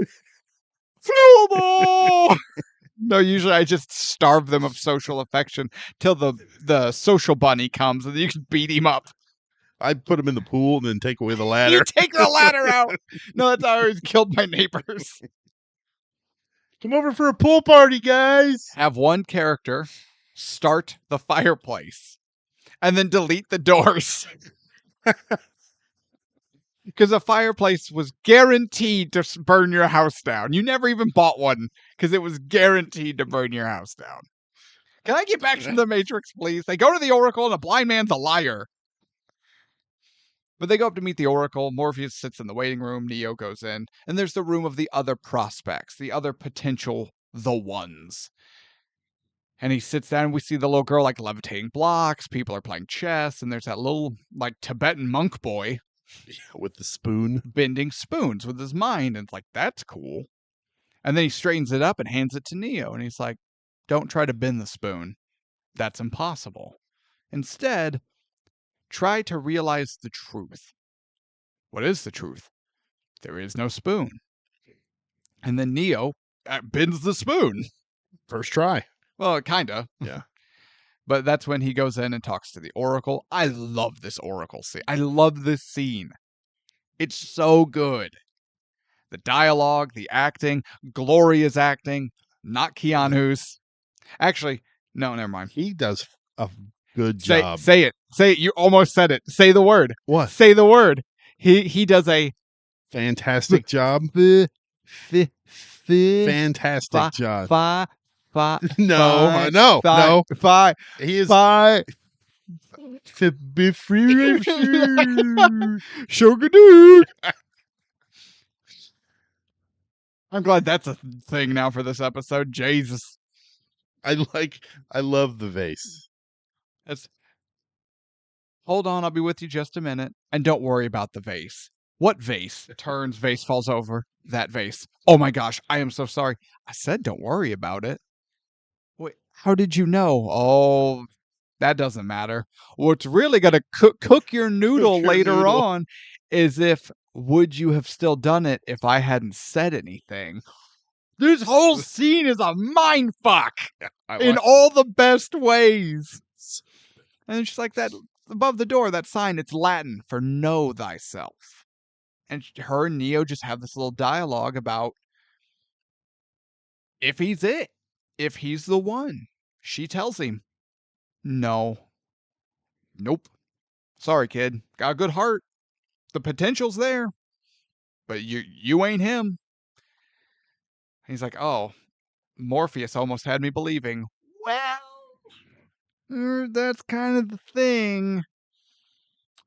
Morpheus believes in you, Neo. He believes in you so wholeheartedly. He's going to sacrifice himself for you. And you will have a decision to make. In one hand, you will hold Morpheus's life. And in the other, your own. And you'll have a decision to make. Sorry, kiddo. I don't like giving good people bad news. Take a cookie. And then a computer program forces its cookies on Neo. And then he's like, I don't want your fucking cookies, computer program. And she's like, take these fucking cookies, kid. I didn't think of it that way, but yeah. Does or does not a computer program give a human cookies? Yes, it does. Thank you. And that is the greatest joke in the Matrix. But now Neo has learned the truth. He is not the one. Morpheus is gonna give his life up to save Neo, falsely believing that he is. So this is when Cypher leaves that phone in the trash can, correct? On their way to the Oracle. Yes. Okay, I was trying to figure out where that was. He dials a number and then drops his phone in the trash so the agents can trace it to know the building they're working out of. Right. Okay. I don't know why I couldn't place that. Yes. But yeah, so when they get back, all hell breaks loose. Because now the agents have an ambush ready. because Neo experiences deja vu, and they explain that deja vu only occurs when the machines have changed something in the Matrix, and it's almost like the area around them had to like reset to boot the changes made. Yeah. Which is also now why I think I experienced deja vu, and I'm like, oh god, the Matrix changed something. Yeah, but that's not deja vu. What happens to Neo? What is it? It's a glitch because he's like, well, I see the cat, and then I look over and there's another cat look just like it. That's not deja vu. So what's deja vu? Deja vu is, have I done this before? Right. It's that feeling of, have I done this Oh, before? you know what? Yeah. So that always bothered me. would it have been more accurate if he had if there had been a sequence of him experiencing the cat when they first arrived, then seeing the cat coming back? Yes. Instead of cat, Yeah. you know. Yeah, that would have been more accurate. Okay, But I'm with you now. But again, I'm nitpicking. Yeah, but you're right. Yeah, it is a glitch. It's a hiccup more than deja vu, but I like the fact that they've incorporated deja vu, as a way they did, because that's a very real, uncanny thing we all experience. Yeah. And now it's like you said, every time I'm like, I'm in deja vu. Oh shit. Matrix. Fucking windows are all the windows are bricked over. Yeah. Fucking mouse is dead. Oh shit, mouse died. So Neo experiences deja vu or something adjacent to deja vu. They're freaking out. They learn all their escapes are cut off. Tank sees the trap coming. He's like, it's a trap. You guys have to get out of the house. They can't. Police SWAT team kick open the door. Mouse very ineffectually fires 2 very large machine guns and dies instantly. It hits nothing. Nothing. Harry, you're alive! And you're a terrible shot. He looked cool with the guns dual wielding, but totally terrible. Just nothing. With guns that should have torn through the building across the street from them. Well, now we know why Mouse made computer programs of sexy women. Absolutely. And that's about it. The hunt is on. Tank loads Morpheus the schematics for the blueprints of the building, and they locate the main wet wall. I like this. So now they're sneaking down from the top floor to the bottom, or one of the upper floors. Yeah. Irrelevant which. Down to the bottom, to the basement, so they can escape by creeping don't breathe style in between the walls and the vents of the building. Then someone kicks dust right in Cypher's face. And he sneezes. Actually, I have it in my notes also. They're looking around. They can't find anyone. And they're like, they're supposed to be here. Where are they? And I wrote, hold on. Obvious hole in the wall isn't obvious because there's huge. There's a huge person-sized hole in this wall. Picture Tom and Jerry. It's shaped like Morpheus. Picture any cartoon mouse, and in the home that he lives in, there's a little hole in the wall where like a front door would be, right? But there's that little half circle hole in the wall. There's that, but big enough to fit people. Yeah, and they're just like, what? Where'd they go?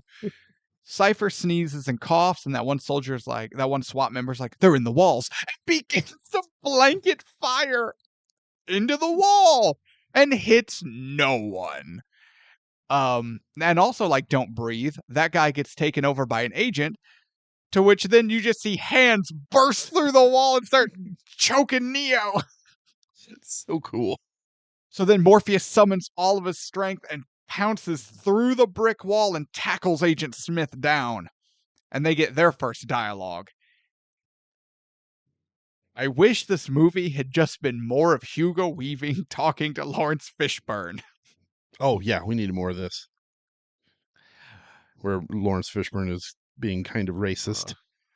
If it isn't the legendary Morpheus, and you are Smith, Agent Smith, You all look the same to me.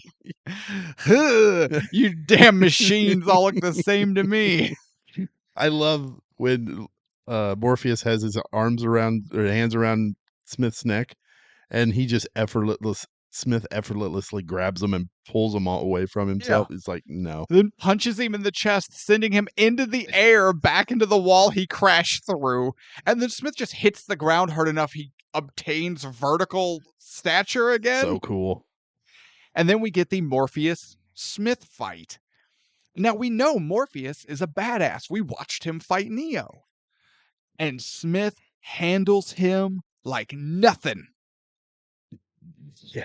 Sends him through the sink, the toilet. The scene of him falling and his head bouncing off the toilet gets me every time. Oh, yeah. Because then you just see that huge hunk of porcelain break away, and I'm just going, oh my God. Yeah, so good. And then, Smith just beats the hell out of him, then tells the SWAT team to take him. And then a bunch of white cops pull out their billy clubs and beat a black man down. Yeah, I believe I've seen this before. Yeah, on the news. On the news. Yeah, I saw that and I was like, oh. God. But I love when Smith and Morpheus are fighting and Smith is delivering punches to Morpheus and the dust is coming off of his jacket when he gets hit. Yeah. It's so cool. Looks great. But Morpheus is taken, and now there's a mad dash for everyone to escape. Cypher is the first to get out. He gets conveniently separated and gets disconnected from the Matrix. He's back on the ship. So it's just Cypher, Tank, and Dozer on the ship. To which Cypher's like, are they out yet? Not yet, but it's close. Okay, good. And then he gets a gun that shoots electricity. What do they use that for, I wonder? Sentinels. You think so? EMP fails, or if another one comes after an EMP's been blown, what are you going to do? Jerk off? No, you can shoot it with an electrical gun. Okay. We also see that gun get used in the sequels. Do we? I don't remember. Yeah. It's been up. I think in the third one, when they're doing the big attack in the docking bay, we see soldiers with those. That's probably why, because I haven't watched the third one in 20 years. Well, hey, the second one's in the hat now. That's true. We're getting there. I'll happily watch the second one. Well, once we do the second one. But first, the hat is destined that we get through all 15 lethal weapons. It's no shit. And Cypher, with the electric gun, kills Tank and Dozer and takes over as operator. He gives his bad guy monologue, life sucks, although I do like his no, Trinity, he lied to us. You call this free? Now I only do what he tells me to do. And if he had told us the truth, we'd have told him to stick that red pill right up his ass. And I love the way he delivers the line. But also we know he even admits to Neo he didn't tell him the truth. And my bad, bro. Don't be pissed. Well, apparently Cypher's pissed. Yeah, because he says he's 10 years? He's been there 9 years? Yeah. That's a long time. Yeah. Be eating that shit that they eat. It's a synthetic blend of proteins, vitamins, and minerals. Everything the body needs. Yeah. Yeah. It looks like snot. Big old bolus. That's Apoc's other line. Big old bowl of snot. That's true. Yeah. I knew he had another one. That's his 3 lines. That's all he needs. Here it comes. Big old bowl of snot. Trinity. We're about to get his line. To which Cypher's like, see, though, I disagree, Trinity, because the Matrix could be way more real than the real world. In the real world, I just pull a plug. In the Matrix, you have to watch Apoc die. Trinity, and then Apoc dies. And then he monologues some more. Trinity interjects periodically. Cypher bad guy monologues more. And he's like, oh, also, if you have anything terribly important to say to Switch, now would be the time. And then we get the classic line. Not like this. Not like this. Not like this. And then she dies. So Switch, Apoc, and Mouse, dead. Cypher's a traitor. So now we're pretty much left with Dozer and Tank are dead. So now we're just left with Cypher, Trinity, Neo, Morpheus, right? Right. Except, surprise! Tank isn't dead. Because they drop the line, or Cypher drops the line, I mean, I'm going to kill him. But if I'm able to kill him, that means he's not the one. So the only way he can be the one is something happens to stop me from killing him right now. I mean, there would have to be some sort of miracle to save his life. Well, guess who's not dead? Tank isn't dead. He's just horribly wounded. And then he shoots Cypher with the electric gun. What's he say before he pulls the trigger? Well, Cypher says, no, I don't believe it. Seeing Tank having been brought back to life, essentially. Believe it or not, you piece of shit, you're still going to burn. And then he shoots him with the electric gun. That is not Tank's worst line. No, it's not his worst, but still, it's just... And then he does that spit and doesn't spit anything. No, he just goes... Like, what? Why? You couldn't have horked something up? Yeah, come on. It's not like you're spitting in someone's face. No, you're just spitting on the floor. You're spitting on the floor. Hork something in up. his direction. Yeah. Lame. But that's Tank. It's actually worse than Bill Paxton's chew spit and Tombstone. That is as clear as my tap water. That's true.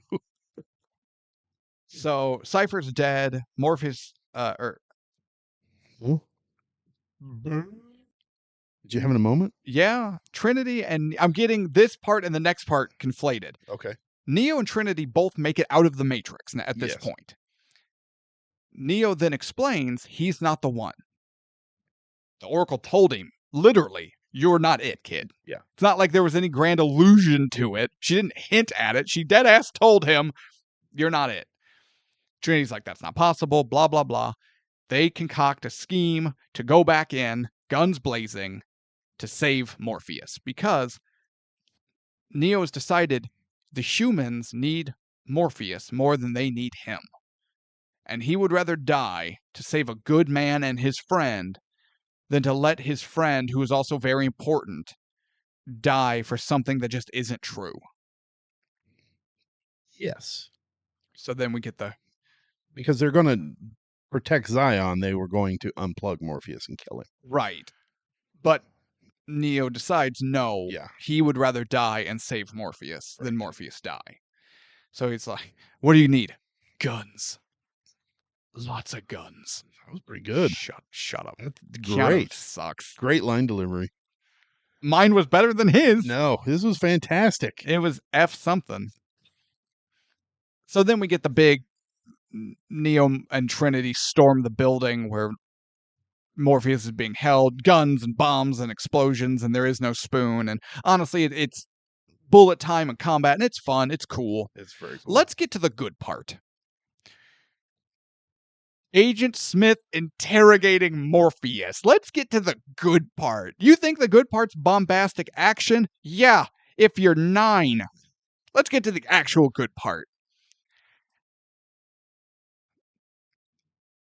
Are you talking about when Smith tells the other agents to fuck off? Either. Be the first part or the second part. Doesn't matter. Both of them are fantastic. But the interrogation's not working.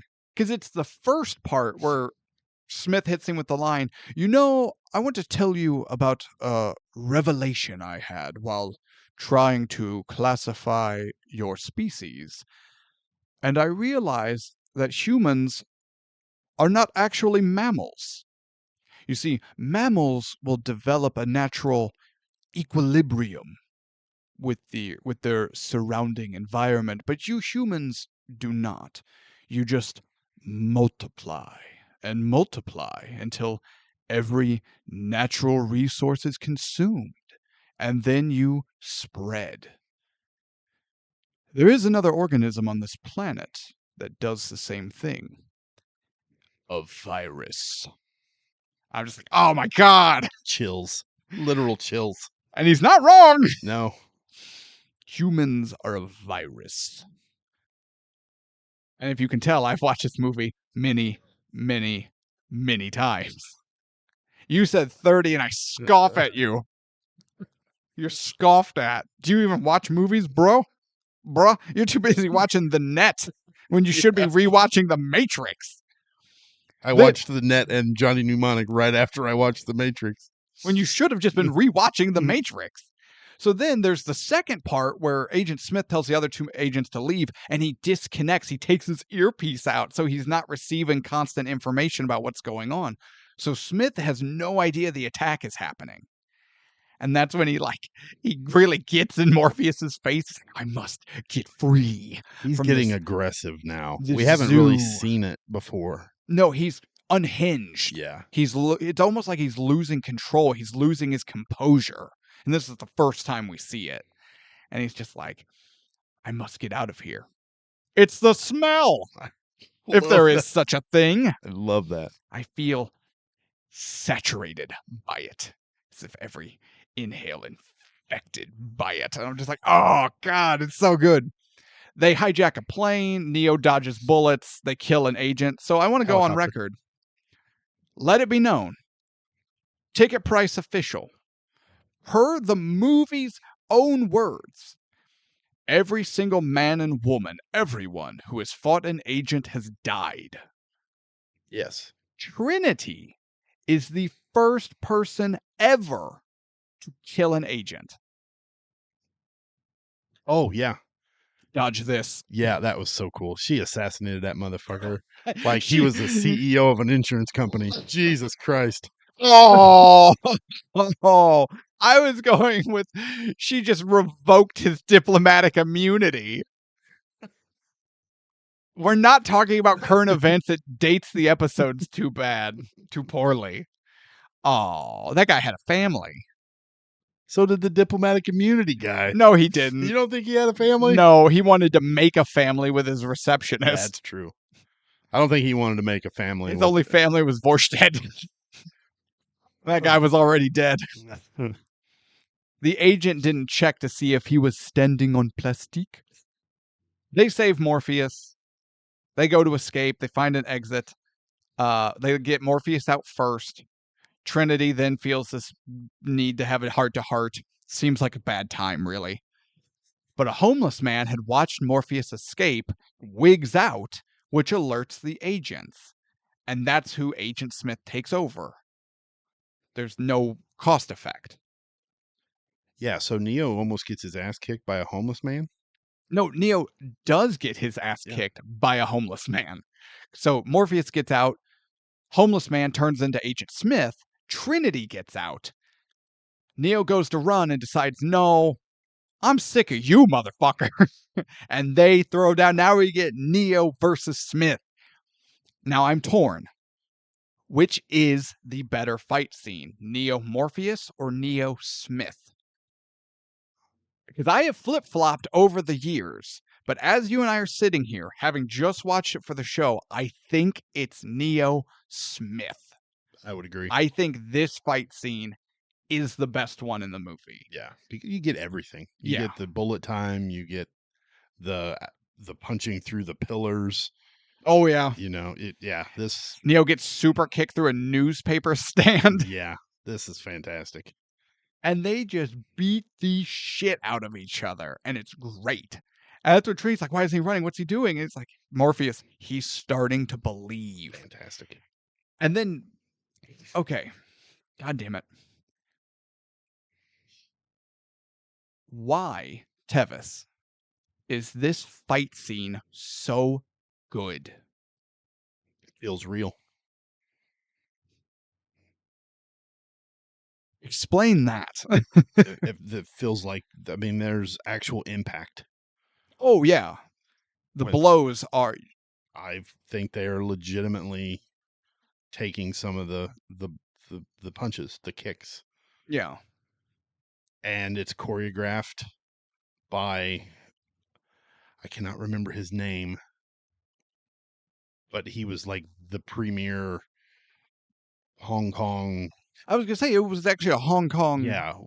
Wu Li Ping, I think it was his name. That sounds right. Or it's something similar. But apparently he didn't want to do it.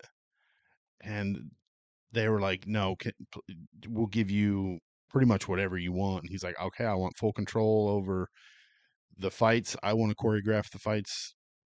Nobody else. And they're like, yeah, absolutely. That's what we wanted. Yeah.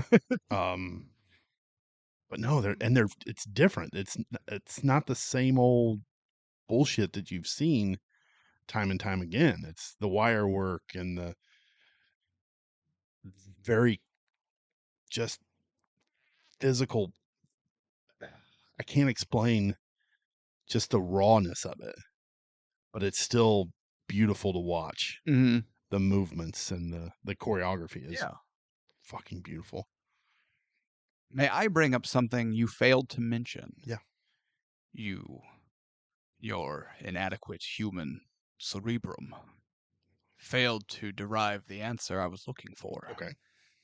This movie, or this fight scene, tells a story. Oh, yeah. It has peaks. It has valleys. Neo one-ups Smith through grit and determination and skill and belief in himself. And then Smith answers and beats the shit out of him. We go back and forth. Neo doesn't just take punches like Black Adam, where it doesn't even change his facial expression. Yeah. Neo's bleed. Remember, he's up against the wall, and Smith goes full super speed and starts pummeling him in the chest. And then it cuts back to him on the ship, and we just see Neo's body physically reacting. He's getting hit so hard mentally. His physical body is reacting to the punches, and his body spits up blood. And Trinity starts ripping off parts of her shirt to make a rag to clean him up. That's how bad he's getting his ass kicked. Yeah. But then Neo counters, and it goes back. He's not letting this bastard who's been hounding him the whole movie, who's been telling him how to be, what choices he needs to make, this representation of everything holding him back his whole life. And it's on. But it goes back and forth like it has to. The good guy needs to get beaten so he can keep fighting. Otherwise, you're not rooting for him. You're just kind of waiting for it to be over. Yeah, you're just watching, and I guess you're supposed to be in awe of his power, but you're really not. No, because if your good guy does not sell how powerful and how much of a threat the bad guy is, then we, the audience, who can't feel the punch, don't know how strong he is. So then we're just going, oh, this guy couldn't crush a paper cup. I agree. Which is what it feels like when the hero doesn't react or have any effect to the bad guy's attacks.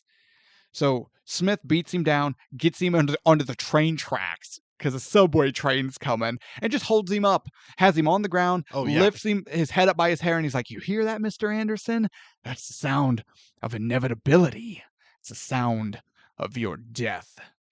Say goodbye, Mr. Anderson. Yeah, he's just going to sit there and wait and let the train run both over. Because, Smith won't die. It doesn't matter. Doesn't matter to Smith. He's like, my name is Neo. And Neo gets his legs under him and jumps up, and they crash into the ceiling of the subway tunnel, which breaks the grip, to which he's able to backflip out of the tunnel onto the platform, and we see Smith get just nailed by a train. Fantastic. Then Neo's like, I did it. I won.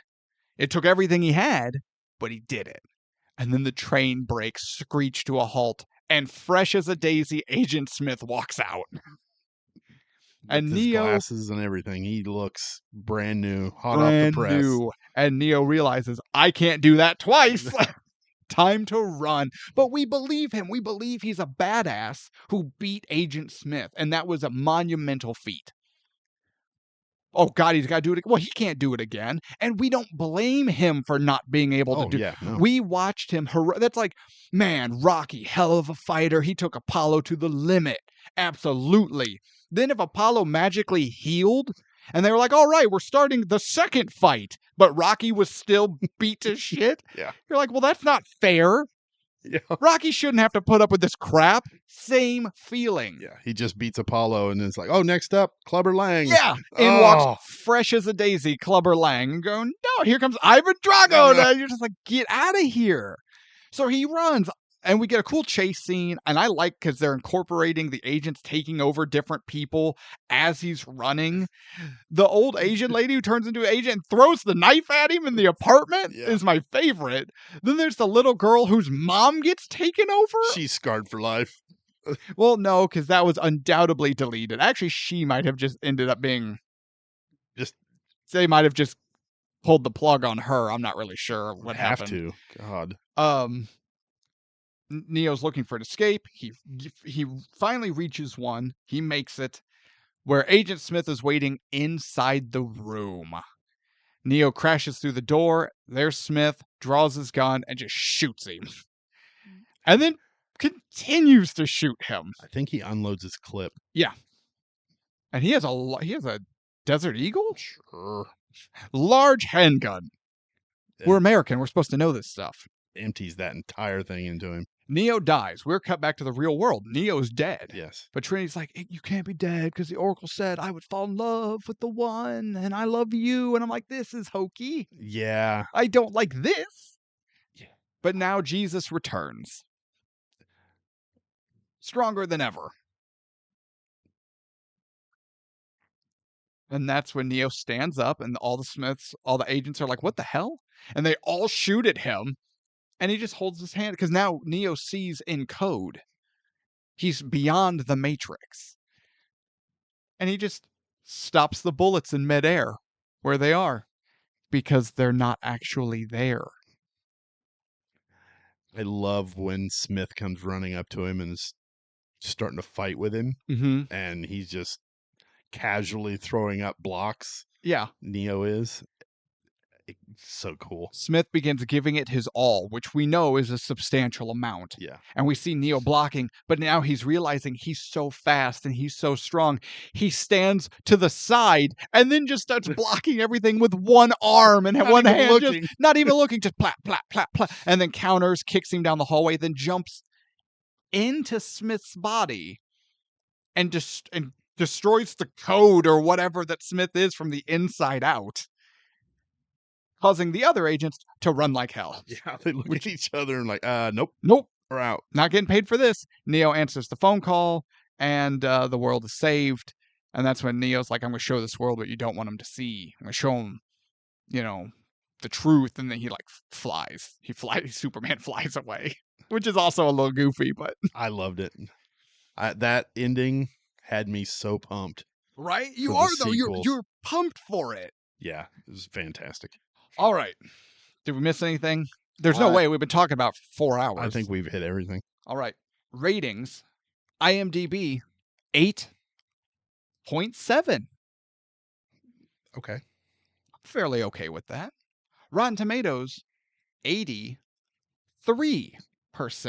I'm not okay with that one. For a total rating score of 170. Yeah, not okay with that one. 85? 85 to 88? 86 to 89. You just have to be contrary. You're just so contrary all the time. All right. Reviews. Ebert. The Matrix is visually dazzling, The Matrix is a visually dazzling cyber adventure full of kinetic excitement, but it retreats to formula just when it's getting interesting. 3 stars. Ebert loved this movie, but he was sad to see that the last act, went all typical Hollywood guns and bombs and bullets and action instead of what he thought might have been more interesting in continuing its mind-jarring look on reality in the Matrix and how it plays out. Okay. Me. But overall, he was wildly positive. He just wished they had gone even harder with the Matrix side of it. Okay. The New York I'm Times... all right with that. New York Times, The Matrix makes particular virtues out of eerily inhuman lighting effects, lightning-fast virtual scene changes, and they reference guns, a lot of guns. And so they're in an all-white room, and then all of a sudden it's just rows and rows of guns next to them. Yeah. Being able to do that sort of thing. lightning fast scene changes, and the martial arts stunts that are its single strongest selling point. I'd agree with that one. I do too. So I think we're there. Tevis, do you want to start or you want me to start? I'll start. Okay. This movie is fucking worth the ticket price. Oh my. Hugo Weaving is so damn good as Agent Smith. Every time that man is on screen, every line he delivers, every time he moves, it's menacing and phenomenal. But he does it without using his facial expressions No, he's blank. hardly at all. I mean, Yeah. it's so weird to watch, and I love it. It's fantastic. Lawrence Fishburne is so good as Morpheus, such a regal character, and man, I want him to train me in kung fu. He'll crush your head. Yeah, I know. I wouldn't be able to move out of the way that fast. Carrie Ann Moss, I've never seen her in a movie before this. Or since. Or pretty much since, yeah. I can't think of anything I've seen her in. But she does a good job. I enjoyed Trinity as a character, except for that last spiel she goes on. The Oracle told me I would fall in love, and that man would be the one. And it's you, Neo. I'm in love with you. Shoo-ba-doo! I'm like, oh, Froo-ba-ga-boo! damn it. You almost. She stumbled at third base and She tripped. yeah, got thrown out at home. But Keanu is so good as Neo. You know who was up for the role of this and turned it down? No. Will Smith. Oh, I'm glad about that. He turned it down to play in Wild Wild West.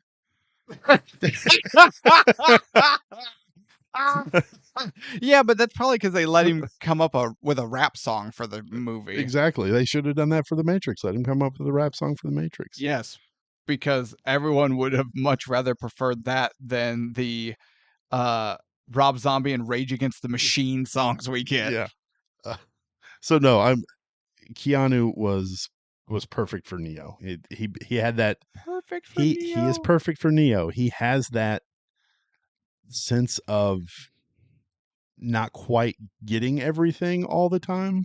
Yeah, you're right. He does. I'm not wrong. The music in this is so good. Even today, still, like when I was watching it with the kid, and then music kicks in, I'm like, yeah, this is during the fight scenes, and goddamn, it's so good. So after her and I watched it, I had asked her, I said, so how excited were you on a scale of 1 to 10 to watch? And she said 0. Yeah. I was like, oh, well, okay. I said, well, now that you've finished watching Stab me in the heart. I treated you like my daughter. I said, so now that you've watched it on a scale of 1 to 10, how much did you enjoy it? She's like, 10. Nice. I'm like, yeah, you did. Hell yeah, you did. The fight scenes are so cool. Even still now, like, man, they're just as good now as they were when I first watched them. Absolutely. But yeah, this movie's definitely worth the ticket price. 100% fucking awesome. Check that out. If you haven't watched The Matrix, what the hell is wrong with you? The movie's 24 years old. Watch the damn Matrix. 25, I think. 25 years old. Watch the damn Matrix. All right. Animals. All right. Well, there's not a ton I can add to that, really, except I would like to take this opportunity to give out an award. Another one? You've given out like 3 awards. I've given out 1 award thus far. You've made one. You've given out one for. Now I'm giving out another. Okay. The Shelley Duvall Award for being absolutely, totally, and completely fine to Mr. Keanu Reeves, everyone. Yay! Boo. Doesn't deserve that. You're right, but I'm going to give it to him anyway No, because he didn't do a fine job. He did a good job. did And fantastic. he did fine. It was fine. Keanu Reeves is fine. Keanu Reeves is the worst part of this movie. Absolutely not. It's Gloria. How dare you? No cookies for you. It was so bad after she made this, she died. Oh, Had to recast. That actually happened. You know that, yeah, right? I know, which is why I'm going. Oh, I'm sorry. I'm sorry. That was That's mean. uncalled for. That was totally mean. I'm sorry. You're gonna die on the toilet one day for that. Eating a banana and peanut butter jelly sandwich. And peanut butter and nana sandwich. The Matrix is worth the ticket price. One might say my answer was inevitable. I love this movie. I always love this movie. I always will love this movie. There's a few special effects that have aged visually, but set that to the side.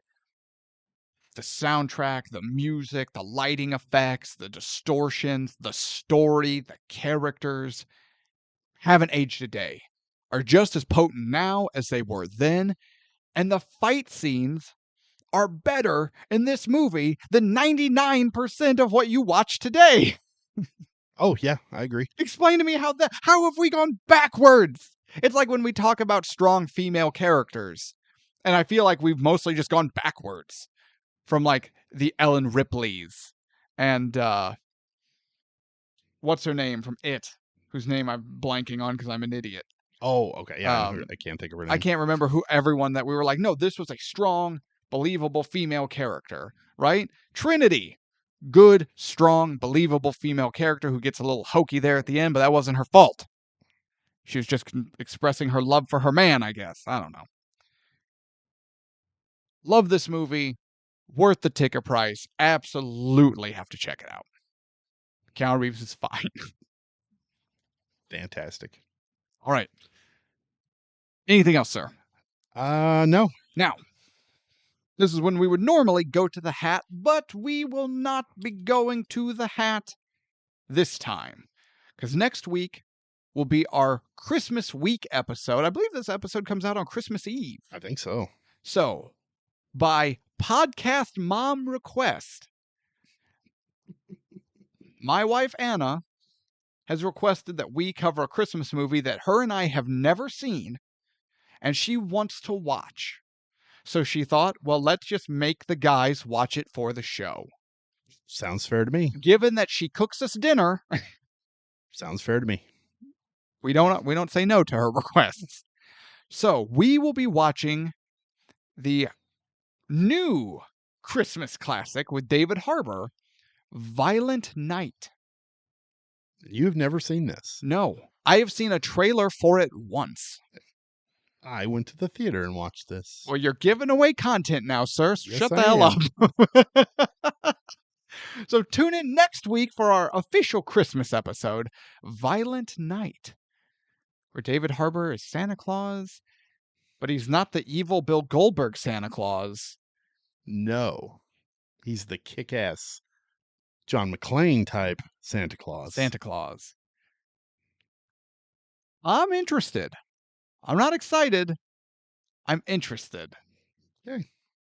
So tune in next week as we look at Violent Night. Tevis, do you have anything to say to the good people? Or the bad people, or the middle people? I don't care. Yes. Yes, I do. Oh my God. We have merchandise now. Wait, it's on sale? Yes. Oh my God! Yes, we do. You told me it was designed. You didn't tell me it was live. Nope, it's live now. Oh my God! It's our logo. We got it on a shirt, got it on a couple of hoodies, and you can get it on a hat. I will put the link in the description of the store. You can go and rock your Ticket Price podcast merchandise. Now, starting small, just logo. Yep. But don't worry. We may have certain ongoing jokes Oh, absolutely. that will be finding their way to merchandise soon. Yes. I have to shop now, so I have to wrap up the episode. You didn't tell me it was live, you dick. I honestly, I totally forgot. Oh, you're such a dick. Also, we're on TikTok, social media, reels, and young kid things. We're not on Reels. We might be. Probably. I vaguely know what a reel Once is. TikTok gets banned, we'll be on Reels. That's true. Luckily, we're just formatting for social media, so if it does get banned, we'll just, we're already on the others. Yeah. It's fine. We may or may not be working on a social media exclusive little side series we've been working on. Very excited about. And we will let you know more about that as we get closer, but stay tuned. We have a lot of things in the works, and we have a lot of big plans for the show for 2025. Very excited about it. All right. In the meantime, this is the moment where I have to tell you, make sure you hit that follow button and smash that bell for notifications.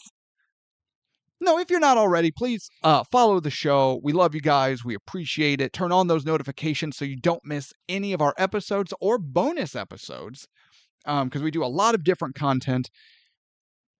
And we are on Patreon as well. $3 a month instead of the usual $5, because let's face it, we're not worth $5, baby. We are reasonably priced. But if you feel so inclined to support us and the show, in that we love you guys as well and greatly appreciate your support. As always, be good to yourselves, be good to each other, and good night. No one told me we were live, you dick!